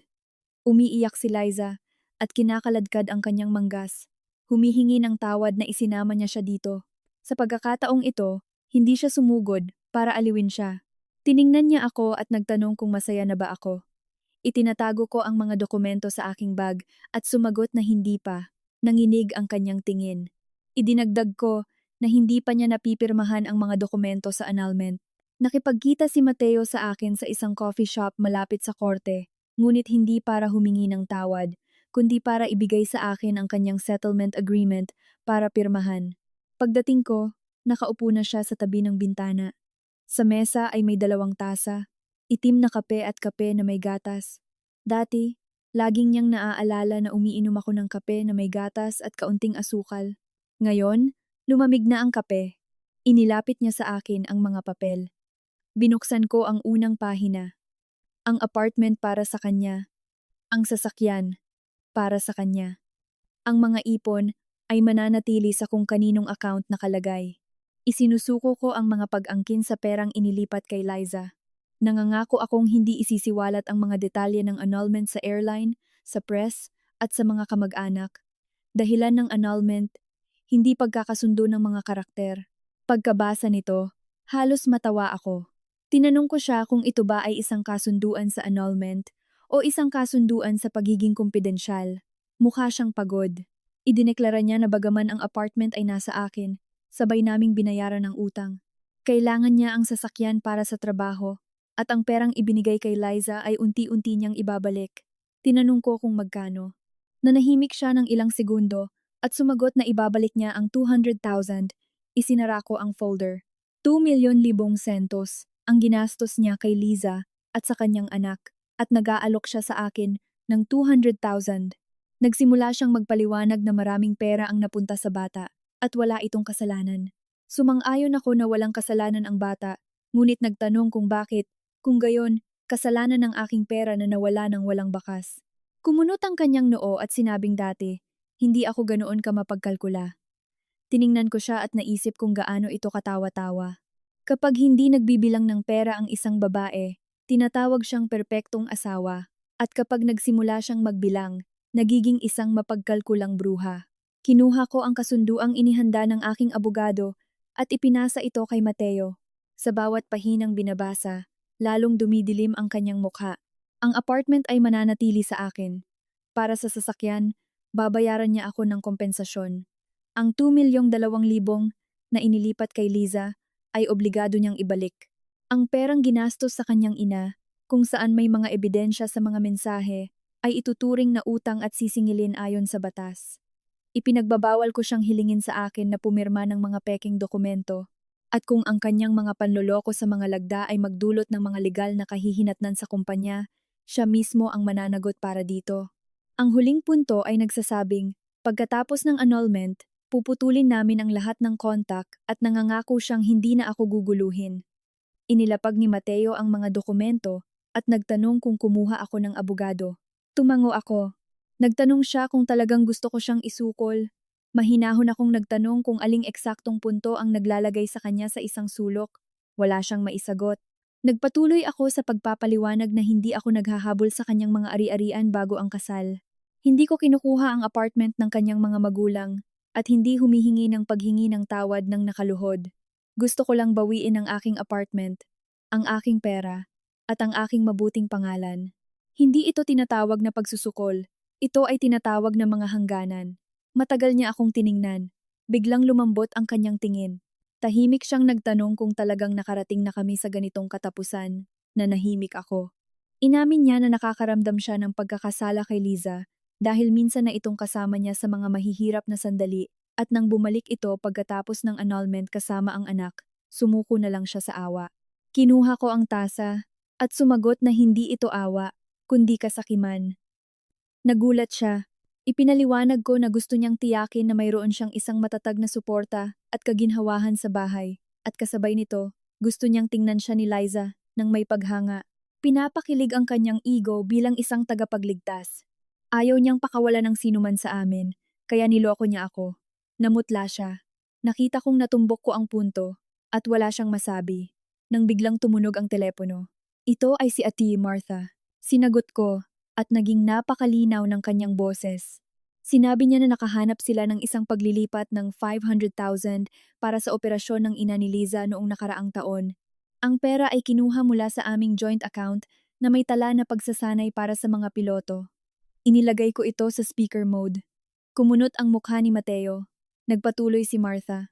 Bukod dito, sa kontrata ng pag-upa ng apartment sa BGC, may kalakip na annex tungkol sa karapatang unang bumili pagkatapos ng 3 taon, at bilang nagbabayad, nakalista rin si Serrano. Tiningnan ko si Mateo at nagtanong kung balak niyang bilhin ang kanyang apartment. Umiwas siya ng tingin at bumulong na ito ay isang backup na option lamang mula sa pinagsamang budget. Isang backup na opsyon para sa ibang babae. Nanginginig ang kanyang boses. Ipinaliwanag niya na noon ay nagkasakit ang kanyang ina at si Liza ay desperado. Tumango ako at sinabing noong nakunan ako, desperado rin ako. Bigla niyang itinaas ang kanyang ulo. Ibinaba ko ang tawag. Nagsimulang tumingin sa amin ang mga tao sa coffee shop. Hininaan ni Mateo ang kanyang boses at nakiusap na huwag kong isama ang lahat sa isang basket. Inilapit ko sa kanya ang aking kasunduan at sumagot na hindi ako ang naghalo ng lahat ng ito. Siya ang naglagay sa aking mga balikat kay Liza na may anak, ang kanyang ina, kapatid, at ang buong karera niya. Tinitingnan niya ang mga dokumento, ngunit hindi pumirma. Hindi ko siya minadali. Habang tumatayo mula sa mesa, binigyan ko siya ng 3 araw. Sinabi ko na kung sa loob ng 3 araw ay walang pirma, magkikita kami sa korte ng walang kasunduan. Nang nasa labasan na ako, bigla siyang nagtanong kung matagal ko nang gustong makipag-annulment. Lumingon ako. Sa kanyang mga mata, kumislap ang sakit. Nakakatawa. Ang mga taksil ay laging gustong magkunwaring mga inabando ng biktima kapag nabunyag na ang lahat. Sumagot ako na hindi naman matagal. Tinitigan ko siya ng diretso sa mata.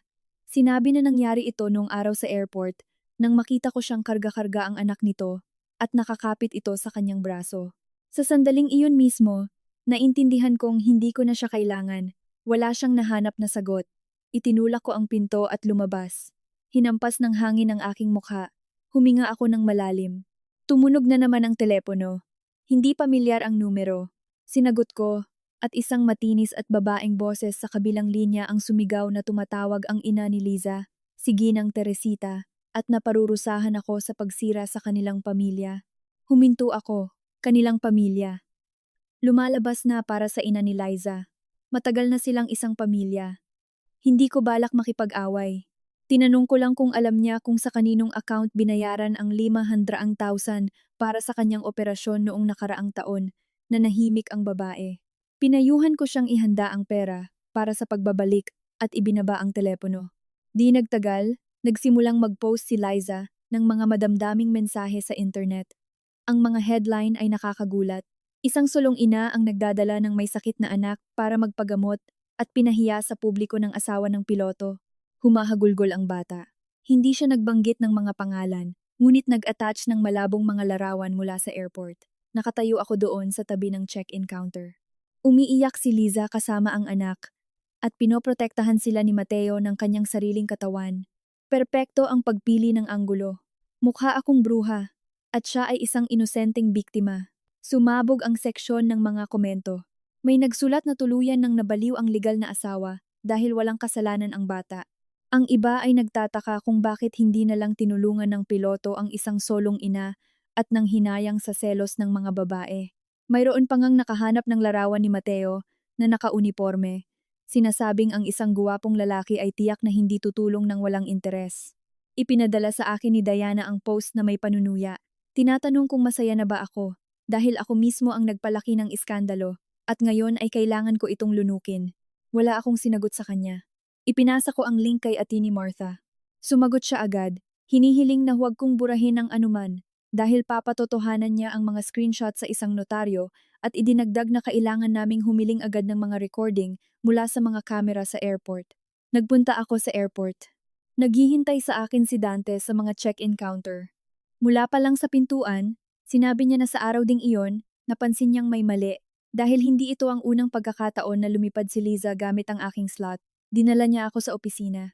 Ayon sa mga patakaran, hindi nila maibibigay sa akin ang mga recording ng direkta, ngunit maaaring magpadala ng opisyal na sulat ang abogado at maaaring ibahagi ng security department ang video para sa panloob na investigasyon. Nagsumite ako ng isang kahilingan.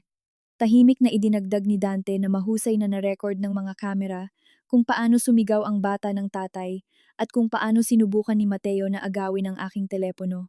Nagpasalamat ako sa kanya.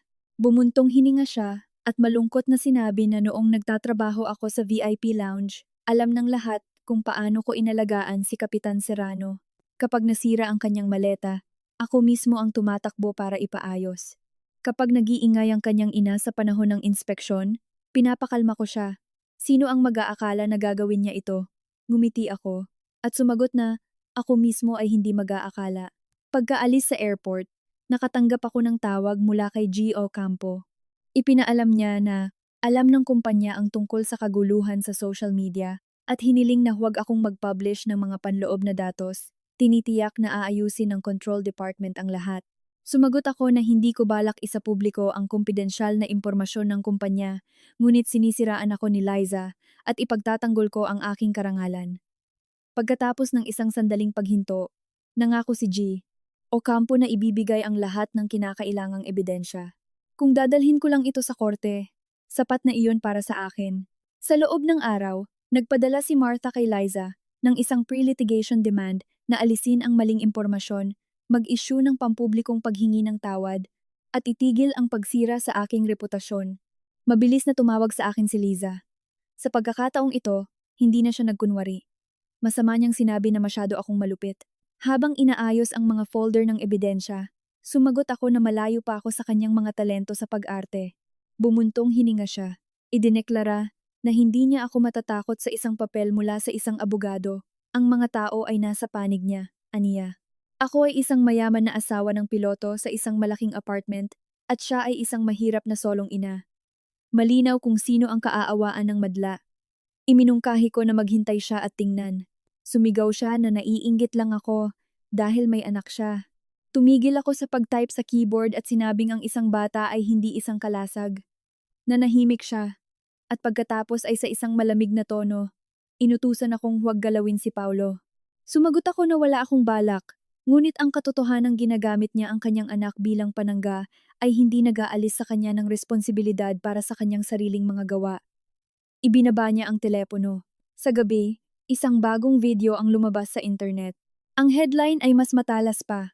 Asawa ng piloto, kinansela ang tiket, bata, naghysterikal, putol ang video. Iniwan lamang ang sandali kung saan sumisigaw si Paulo tungkol sa masamang tiya. Walang salita tungkol sa kung paano niya tinatawag si Mateo na tatay. Walang kuha ng tiket ng miyembro ng pamilya sa mga kamay ni Liza. Nang makita ito, lalo lang akong kumalma. Habang lalo siyang nagwawala, lalo siyang natatakot sa buong recording. Agad na nagsampa si Attorney Martha ng isang mosyon para sa notaryal na pag-iingat ng ebidensya. Kinabukasan, ipinakita sa amin ang mga recording mula sa mga kamera. Nakaupo kami sa opisina at tinitingnan ng screen. Sa video, karga ni Mateo si Paulo. Nakasabit si Liza sa kanyang braso. At pagkatapos, ay lumapit silang tatlo sa check-in counter. Tinanong ng empleyado kung lumilipad sila gamit ang family discount. Tumango si Mateo. Ngumiti si Liza at sumagot na, "Oo, kami ay isang pamilya." Nanigas ang aking mga daliri. Isang pamilya. Sinabi niya ito ng napaka-natural. Pagkatapos ay sumigaw si Paulo, "Tatay!" At si Mateo ibinaba ang ulo at tumugon. Hindi niya itinuwid, ngunit tumugon. Pinindot ni Martha ang pause at sinabing sapat na ang bahaging ito para sirain ang kanyang mga kwento sa internet. Hiniling ko na huwag munang i-publish ang video. Tiningnan ako ng abogado. Ipinaliwanag ko na maghihintay kami sa pagdinig sa kumpanya. Dahil gusto kong bumagsak ang kanilang mga maskara sa sandaling sinusubukan nilang iligtas ang kanilang mga mukha. Sa gabi, dumating si Mateo sa aming apartment. Nakatayo siya sa labas ng pinto, ngunit hindi makapasok. Hindi kasya ang susi. Tinawagan niya ako at sinabing hindi niya hiniling kay Liza na isulat ang mga kwentong iyon sa internet. Tinanong ko, "At ano ngayon?" Nangako siyang pipilitin niya itong alisin. Sumagot ako na inaasikaso na ito ng mga abogado at hindi kailangan ang kanyang tulong. Matagal siyang nanahimik at pagkatapos ay sinabing nagpa-blood test si Paulo ngayon. Akmang ibababa ko na ang tawag, ngunit pinigilan ko ang aking sarili. Napakahina ng boses ni Mateo nang sabihin niyang hindi maaaring magkaroon ng ganoong mga blood type sila ng bata. Ipinikit ko ang aking mga mata. Napakalaking kabalintunaan. Sinira niya ang aking buhay para sa batang iyon sa loob ng maraming taon at ngayon lang siya nagsimulang magduda sa kanyang pagiging ama. Sinabi ko na problema na nila iyon ni Liza. Kinakabahang nagtanong siya kung alam ko ito dati pa. Sumagot ako na hindi ko alam at wala akong pakialam. Sinabi niya na tila niloko siya. Natawa ako nang mapanukso at sinabing kung niloko man siya o hindi nito binabago ang katotohanang niloko niya ako. Natahimik ang kabilang linya. Ibinaba ko ang tawag. Dumidilim na sa labas. Inilagay ko ang mga file mula sa mga kamera sa folder ng ebidensya, nilagyan ng label bilang 8 punto, ang buong recording mula sa mga kamera sa airport, at nagpatuloy sa paghahanda para sa disciplinary hearing. Nang maghinala si Mateo tungkol sa pagiging ama, nagpanik si Liza. Binura niya ang kanyang mga malungkot na post at nag-upload ng isang bagay na parang paghingi ng tawad.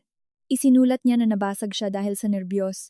Nagpahayag ng hindi tama at humihiling na huwag guluhin ang bata. Walang salita tungkol sa akin, walang salita tungkol sa mga tiket ng empleyado, at lalong walang salita tungkol sa pagtawag sa kanila na pamilya. Akala niya, kung muli niyang gagamitin ang bata bilang panangga, iiwan na siya sa kapayapaan, ngunit hindi balak huminto ni Martha. Pagkatapos ng pangalawang opisyal na hamon, si Liza mismo ang nakipag-ugnayan. Iminungkahi niya ang isang pulong sa isang coffee shop malapit sa ospital. Ayaw kong pumunta, ngunit nagpadala siya ng larawan ng discharge summary mula sa aking pagkalaglag 3 taon na ang nakalipas. Ang mensahe ay nagsasabing, kung hindi ako darating, sasabihin niya sa lahat na ako ay baog. Tiningnan ko ang mga salitang iyon at ang natitirang awa sa kanya ay naglaho. Nagpunta ako doon hindi dahil natakot ako, kundi para malaman kung paano napunta sa kanyang mga kamay ang card na iyon. Nakaupo si Liza sa isang sulok, maputla, walang makeup, may mga anino sa ilalim ng kanyang mga mata. Pagkaupo ko pa lang, inilipat niya sa aking direksyon ang isang kopya ng medical card, sinasabing, bawiin mo ang kaso, alisin ang mga ebidensya mula sa security service at ideklara na wala kang mga pag-angkin. Tiningnan ko ang dokumento at nagtanong kung sino ang nagbigay sa kanya nito. Ngumiti siya ng pilit, nagtatanong kung mahalaga ba iyon. Sumagot ako na napakahalaga. Sinabi niya na nakuha niya ito mula kay Mateo at sa kanyang pamilya. Kanyang pamilya? Sinabi ko ng may pag-aalinlangan upang makarinig ng higit pa. Sumagot siya na sinabi sa kanya ni Ginang Elena na palagi kong ginagamit ito para manipulahin, naniniwalang may utang sa akin ang mga Serrano habang buhay. Tumango ako. Kaya ito ay gawa ng biyenan. Magaling. Isa pang punto para sa akin. Yumuko si Liza at bumulong na huwag kong isipin na nanalo na ako. Kahit na nagdududa ngayon si Mateo tungkol kay Paulo, hindi niya kami iiwan. Hindi nakakalimutan ng mga lalaki ang kanilang unang pag-ibig. Tiningnan ko siya, nagtatanong kung itinuturing pa rin niya itong pag-ibig. Kumibot ang kanyang mukha. Nagpatuloy ako sa pagsasabing kung mahal niya ito. 6 na taon na ang nakalipas ay pinakasalan na niya ito. At kung itinuturing niyang anak si Paulo, opisyal na ibibigay niya ang kanyang apelyido, hindi sila itatago sa mga resort, pinoprotektahan ng aking slot ng ticket. Napuno ng laso ng kanyang tingin. Sinabi niya na wala akong naiintindihan. At kung hindi nagkaproblema ang kanyang pamilya noon, matagal na silang magkasama. Sinabi niya na ninakaw ko ang asawa ng iba, at binabawi lamang niya ang sa kanya. Sinabi ko na hindi siya isang bagay. Pagkatapos ay idinagdag na sa katunayan, sa lahat ng bagay, walang pagkakaiba. Namutla sa galit si Liza, kinuha ang kanyang telepono at binuksan ang voice recorder. Mula sa speaker, ay narinig ang boses ni Ginang Elena. Liza, huwag kang mag-alala. Hindi makapanganak si Isabel, at kailangan pa rin ni Mateo ng mga tagapagmana. Napakaganda ni Paulo, mahal na mahal siya ni Mateo. Pagkatapos nilang mag-annulment, dalhin mo si Paulo at lumipat na kayo sa amin. Masaya lang ako. Pinakinggan ko ito ng walang emosyon. Pagkatapos ni Ginang Elena, wala na akong inaasahan. Hinihintay ni Liza ang aking pag-iisterya. Ngunit, nanatili akong ganap na kalmado. Nagngalit ang kanyang mga ngipin, nagtatanong kung narinig ko, at na tinatanggap siya at si Paulo ng pamilya Serrano, kaya dapat akong pumunta at makipag-ayos sa kanila. Tumayo ako. Nagpanik siya. Tinawag ako sa aking pangalan. Huminto ako. Sa wakas, kumislap ang takot sa kanyang mga mata. Sinabi niya na hindi ko maaaring payagan si Mateo na magpa-DNA test. Lumingon ako at nagtanong kung bakit nanginginig ang kanyang mga labi nang sabihin niyang magdurusa ang bata. Sumagot ako na magdurusa ang bata dahil nagsisinungaling ang mga matatanda. Tumayo siya at sumigaw na itigil ko na ang pagpapanggap na isang santa na gusto ko lang siyang ipahiya. Mahinahon akong sumagot na kung mapapahiya man siya o hindi. Hindi ito nakasalalay sa akin, kundi sa kung ano ang kanyang ginawa sa mga nakaraang taon. Kinuha niya ang medical card. Balak na punitin ito, ngunit kinuha ko ang aking telepono. Idineklara ko na ni-record ko ang buong pag-uusap namin at kung paano niya ako sinasabotahe gamit ang isang medikal na sikreto. Nanigas din si Liza at bumulong. Nagtatanong kung ni-record ko na naman. Sumagot ako ng oo. Itinago ang telepono sa aking bag at idinagdag na sila mismo ang nagturo sa akin nito. Pagkaalis sa coffee shop, dumiretso ako sa registration ng ospital at humiling ng access sa mga log ng aking card mula 3 taon na ang nakalipas. Ipinakita ng sistema na bukod sa akin, may isa pang taong humiling ng card at hindi ito ang aking biyenan, ito ay si Mateo. 1 linggo pagkatapos ng pagkalaglag, naalala ko kung paano niya sinabi na tutulungan niya akong ayusin ang insurance claim. Lumalabas na kinuha niya hindi lamang ang mga papel para sa claim, kundi pati na rin ang aking pinakamalalim na sugat, upang gamitin ito sa paglaon, upang ipahiya ako. Kinuha ko ng litrato ang rehistro ng pag-issue ng mga sertipiko. Pagkaalis ko pa lang sa ospital, tumawag si Mateo. Sa kanyang boses ay may bahid ng panik. Tinanong niya kung nakipagkita ako kay Liza. Nang kumpirmahin ko, tinanong niya kung ano ang sinabi niya sa akin. Sumagot ako na marami. Nanahimik siya ng ilang segundo at pagkatapos ay inamin na bagaman wala pa ang mga resulta ng DNA, ang mga blood type ay tiyak na hindi tumutugma at ipinipilit niya sa kanya na maaaring nagkamali ng data ang ospital. Nakatayo ako sa harap ng pasukan ng klinika, tinitingnan ang mga dumadaang tao. Tinanong ko si Mateo kung ano ang inaasahan niya sa akin sa sandaling ito. Natigilan siya. Naghahanap siya ng aliw, payo, o kumpirmasyon na biktima rin siya. Napagtanto ko kung gaano ito kahabag-habag. Mahina niyang sinabi na bigla siyang natawa. Sumagot ako na nakakatawa nga, ngunit hindi ako natutuwa. Bumulong siya na kung talagang hindi niya anak si Paulo, Ibig sabihin ay nabuhay siya sa kasinungalingan sa lahat ng mga taong ito. Pinutol ko siya. Sinasabing iyon ang kanyang sariling pagpili. Siya mismo ang nagpasya na lokohin ako. Siya mismo ang naglipat ng pera sa kanya. Siya mismo ang masayang tumugon kapag tinatawag siyang tatay ng anak ng iba, na ang katotohanang niloko siya ni Liza ay hindi sa anumang paraan nagpapawalang bisa sa katotohanang niloko niya ako. Natahimik ng matagal ang kabilang linya. Sa wakas, sinabi niya, Isabel, patawarin mo ako. Ang pangungusap na iyon ay hinintay ko sa loob ng maraming taon. Sa araw ng pagkalaglag, sa araw na una kong nakita ang mensahe mula kay Liza, sa araw ng gulo sa airport, ngunit nang marinig ko ito ngayon, napagtanto kong huli na, huling-huli na. Sumagot ako na itabi niya ang mga salitang iyon para sa disciplinary hearing at ibinaba ang tawag.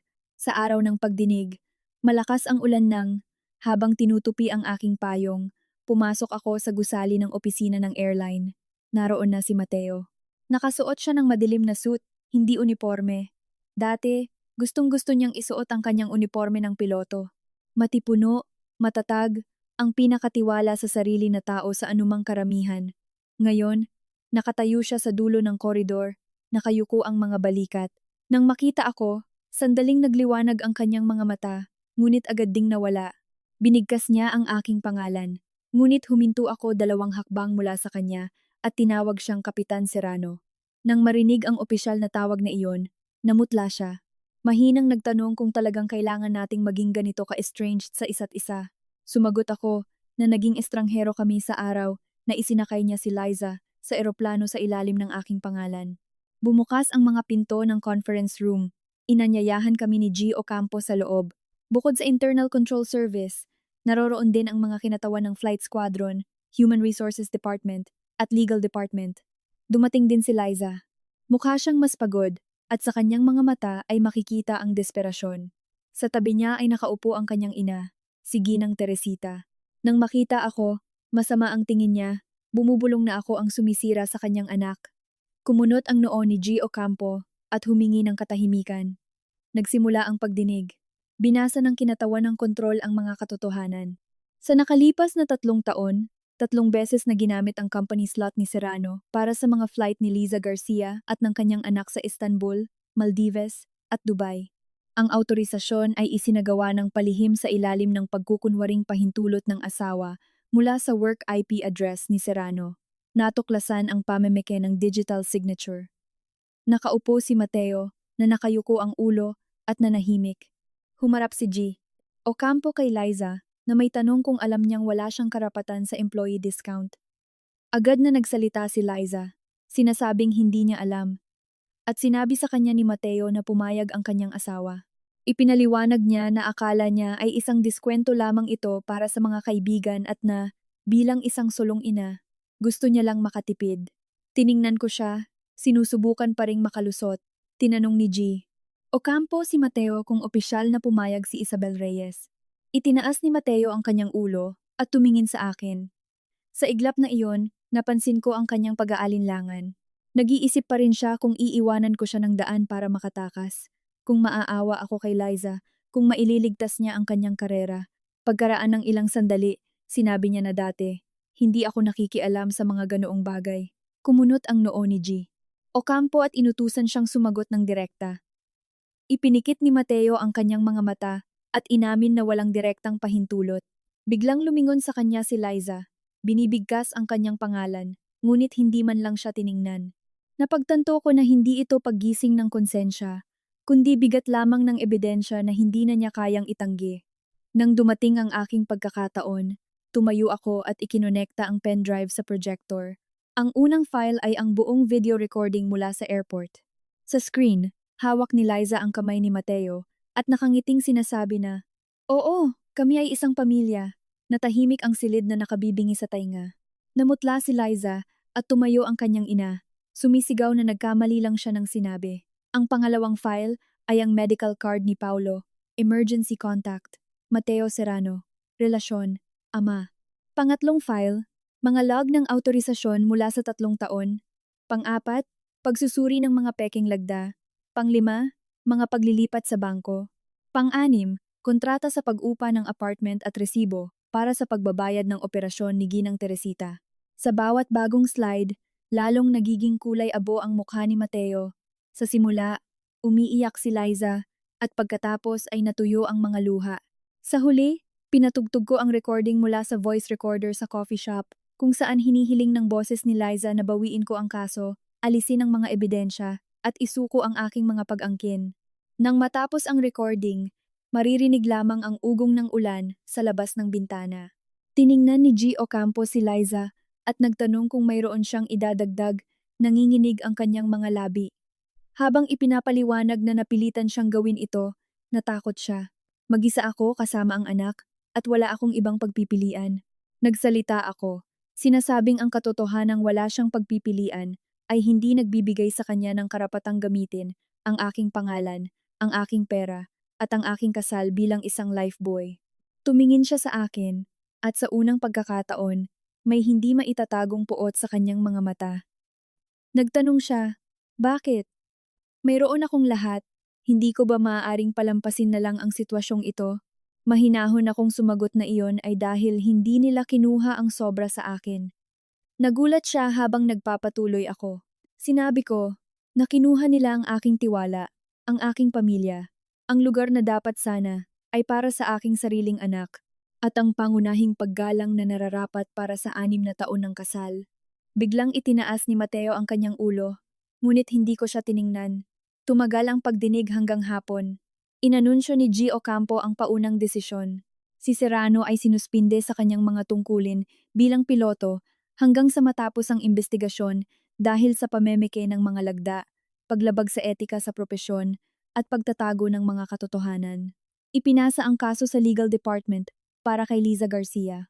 Ipinagbawal sa kanya ang paggamit ng anumang mga pribilehiyo ng airline at inatasan siyang bayaran ang mga pinsala. Nang marinig ang tungkol sa suspensyon, napasandal si Mateo sa mesa. Ito ang pinakakinatatakutan niya. Ang paglipad ay ang kanyang karangalan, ngunit wala akong naramdamang saya. Unti-unti lang na lumilinaw ang lahat. Pagkatapos ng pagpupulong, tumakbo sa akin si Liza na may tanong kung masaya ba akong nasuspinde si Mateo. Sumagot ako na nasuspinde siya dahil lumabag siya sa mga patakaran, hindi dahil sa aking di umanong kasiyahan. Sumugod din sa akin ang kanyang ina na may mga insulto, sumisigaw kung ano na ang mangyayari sa kanyang si Liza at sa maliit na si Paulo. Umatras ako ng isang hakbang at pinrotektahan ako ni Ator. Martha, nagbabala na sa anumang pagtatangkang pananakit, tatawag siya ng pulis.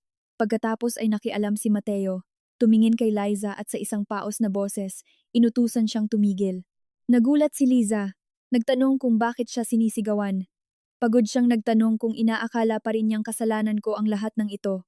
Sa pagitan ng mga luha, nagtanong siya kung sino pa ang may kasalanan. Ipinaalala sa kanya ni Mateo ang lahat. Tinanong kung pinilit ba niya siyang gumawa ng anuman, dahil siya mismo ang pumili ng apartment, nag-organisa ng mga biyahe, at natuwa nang tawagin siyang tatay ni Paulo. Ang mga salitang iyon ay tumusok kay Liza na parang kutsilyo. Napagtanto niyang ibinunyag niya ang kanyang manipulasyon, ngunit huli na ang lahat. Tumigil na akong tumingin sa kanila. Paglabas namin ng gusali, tumila na ang ulan. Tinanong ni Martha kung idudulog namin ang kaso sa regional court. Tumango ako. Naging mas praktikal na gawain ang annulment kaysa sa inaasahan ko. Walang mga eksenang parang pelikula. Puro mga tumpok ng mga spreadsheet, resibo, at beripikasyon. Ipinaliwanag ni Martha na dahil wala kaming anak at ang apartment ay binili ko bago pa kami ikasal, ang dapat lamang makuha ni Mateo ay isang maliit na bahagi ng pinagsamang bayad sa utang. Ang susi ay ang masingil sa kanya ang 5,000 na lihim niyang inilabas mula sa pinagsamang badyet para kay Liza. Tumango ako. Idinagdag na kukunin ko lamang ang legal na nararapat sa akin. Nang matanggap ni Mateo ang summons, tumawag siya sa akin ng 11 na beses. Hindi ko sinagot. Nagpadala siya sa akin ng isang mensahe na may habang ilang screen. Isinulat na alam niyang walang saysay na ngayon ang lahat ng salita, ngunit talagang hindi niya gustong saktan ako. Ipinaliwanag niya na nalito siya sa nakaraan at naging hostage sa sitwasyon ni Liza. Naniniwalang makokontrol niya ang lahat at sa huli ay sinaktan kaming lahat. Maikli akong sumagot na magkikita kami sa korte. 1 linggo bago ang paglilitis, dumating ang mga resulta ng DNA test. Si Paulo ay hindi pala anak ni Mateo. Nalaman ko ito hindi mula sa ibang tao, kundi mula mismo kay Mateo. Ipinadala niya sa akin ang isang larawan ng resulta na may caption na, "Nagmukha akong tanga, hindi ako sumagot." Ang katotohanang naging payaso siya ay itinayo sa aking sariling sakit.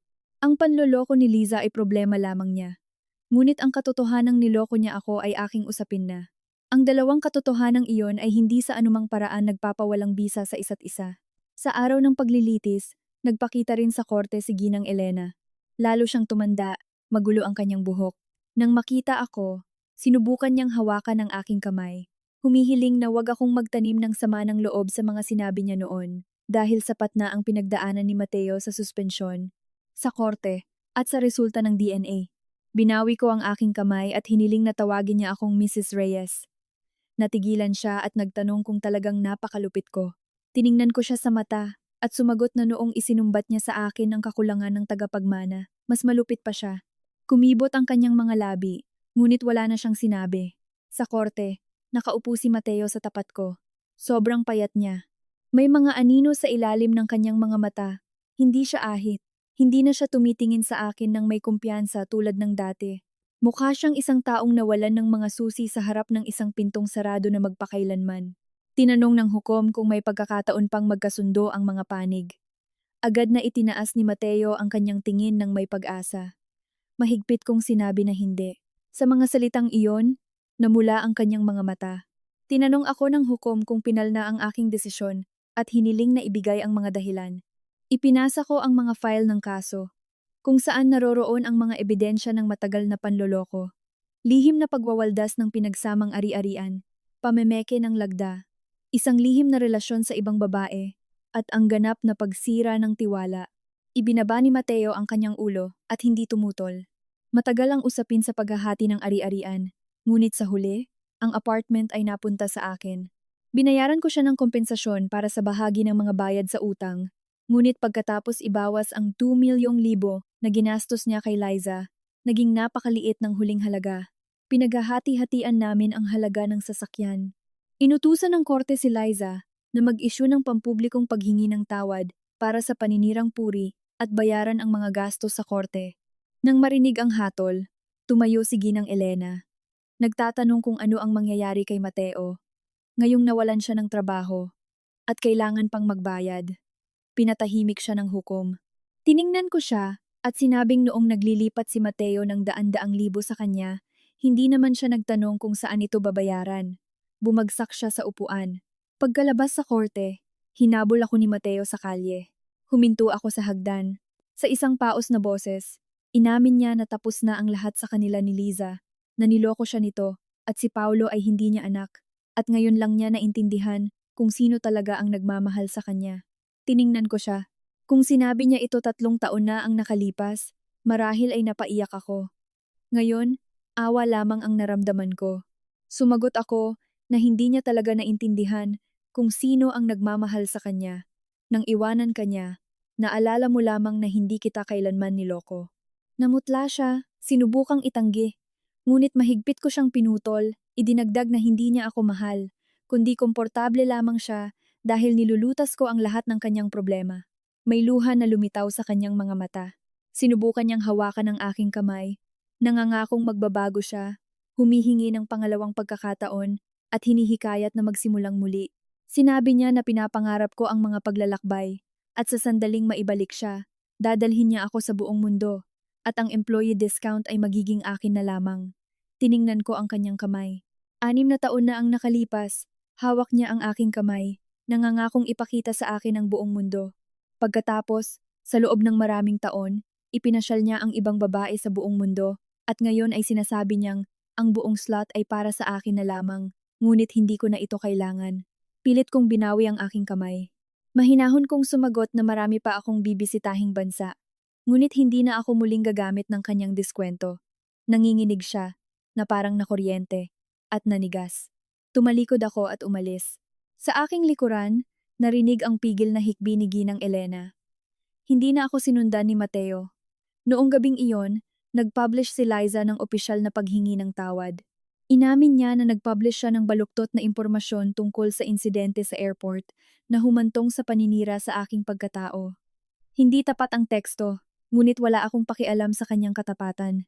Ang mahalaga ay sa wakas, tinawag na ang mga bagay sa kanilang tamang pangalan. Ilang araw pagkatapos, naging pinal na ang hatol sa annulment. Nang makuha ang dokumento, hindi ako umiyak. Pinalitan ko lang ang kanyang pangalan sa aking mga contact bilang Mateo Serrano at pagkatapos ay tuluyan ko na itong binura. Isang buwan pagkatapos ng annulment, muli akong pumunta sa airport. Hindi para hanapin si Mateo, kundi para sumakay ng eroplano. Ang destinasyon, Iceland. Matagal ko nang pinapangarap ang paglalakbay na ito. Dati, sa bawat pagbanggit ng Iceland, sumasagot si Mateo na kailangan nating maghintay para sa isang mas matatag na schedule. Kalaunan ko lang nalaman na ang lahat ng kanyang libreng oras at mga libreng tiket ay kinukuha ni Liza. Sa pagkakataong ito, bumili ako ng tiket ng mag-isa. Sa buong pamasahe, walang anumang diskwento o libreng slot. Hindi na ako isang appendage ng sinuman. Habang naglalakad sa departure hall na may maleta, tumingin ako sa information board. Ipinapakita doon ang isang pelikula ng airline na may mga piloto. Wala doon si Mateo. Binanggit sa akin minsan ni Dante na si Serrano ay suspendido pa rin. Nakatanggap siya ng isang mahigpit na reprimand, na demote, inalis ang kanyang status bilang kapitan at inilipat sa isang ground-based na trabaho sa pagsasanay. Para sa isang taong ang buhay at karangalan ay nakasalalay sa paglipad, ito ay isang parusang mas masahol pa kaysa sa anumang multa. Lumipat na rin si Liza mula sa apartment sa BGC dahil wala siyang pambayad. Ang utang para sa operasyon ng kanyang ina ay nakabitin sa kanya na parang isang pabigat. Hindi na niya kayang itaguyod ang imahe ng isang disenteng, walang kalaban-laban na ina. At tungkol kay Paulo, hindi ko na inalam. Walang kasalanan ng bata, ngunit ang kawalang malay ng bata ay hindi maaaring maging isang walang hanggang pagbibigay katwiran para sa kasamaan ng mga matatanda. Nakatayo ako sa pila para sa check-in. Napansin ako ni Dante at ngumiti, kumaway. Tinanong niya kung lilipad ako para sa bakasyon at saan sa pagkakataong ito.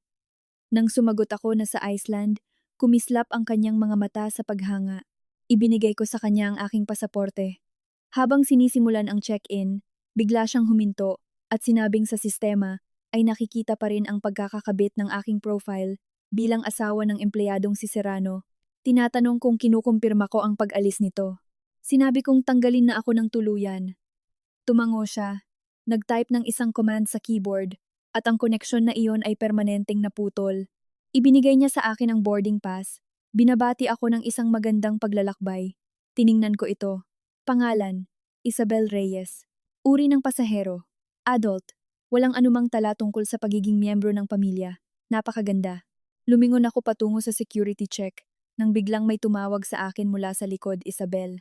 Hindi ko na kailangang lumingon para makilala ang boses na iyon. Nakatayo si Mateo ilang metro mula sa akin. Nakasuot siya ng ordinaryong jacket. Walang airline issue na maleta, uniforme o epaulets. Tila mas tahimik at mas simple siya kaysa dati. Huminto ako. Lumapit siya, at ang kanyang tingin ay napunta sa boarding pass sa aking kamay. Tinanong niya kung lilipad ako para sa bakasyon at kung mag-isa lang ako. Kumibot ang kanyang lalamunan. Binanggit niya na dati, palagi ko siyang hinihiling na isama ako. Sumagot ako na tapos na ang dati. Mapait siyang tumawa, at inamin na sinabihan siyang inalis ko na ang family profile sa sistema. Ipinaalala ko sa kanya na pinawalang bisa na ang kasal na kami. Tahimik siyang sumagot na alam niya. Ngunit nang makatanggap siya ng system notification, bigla niyang naalala ang sandali kung kailan siya na-promote bilang kapitan at nangako sa akin na bawat taon ay isasama niya ako sa mga paglalakbay sa eroplano. Hindi ko siya sinagot, namula ang kanyang mga mata.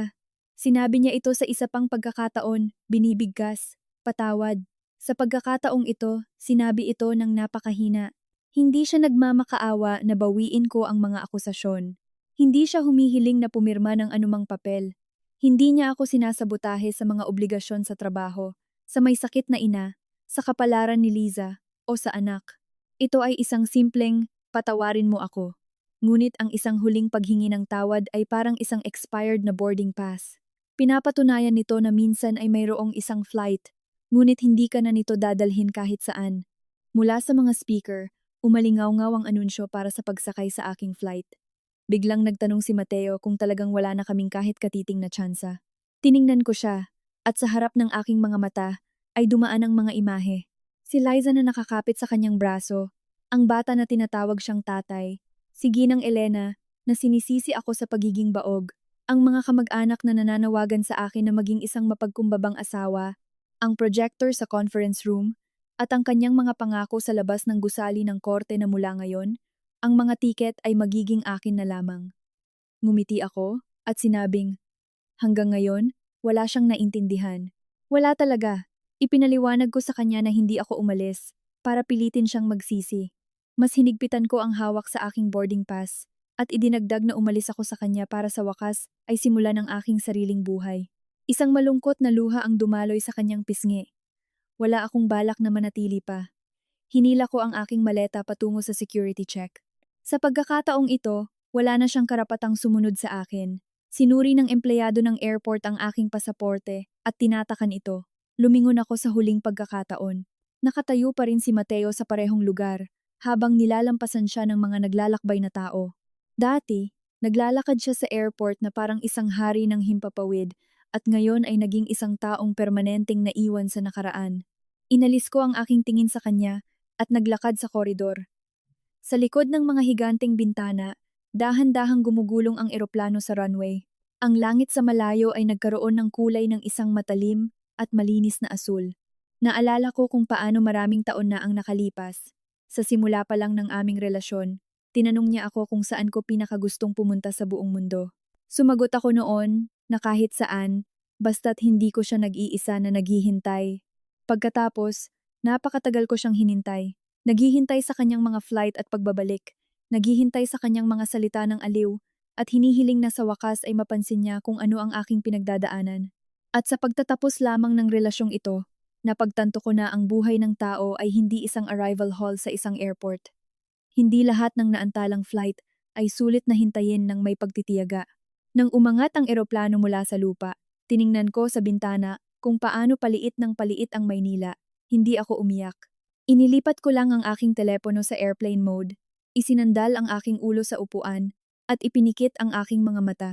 Sa pagkakataong ito, hindi na ako asawa ng sinuman, hindi ako kabilang sa pamilya ng sinuman, at hindi ako isang ligtas na kanlungan ng sinuman. Sa wakas, ako ay si Isabel Reyes na lamang, at ang tiket na ito ang aking pasaporte upang muling tuklasin ang aking sariling mundo.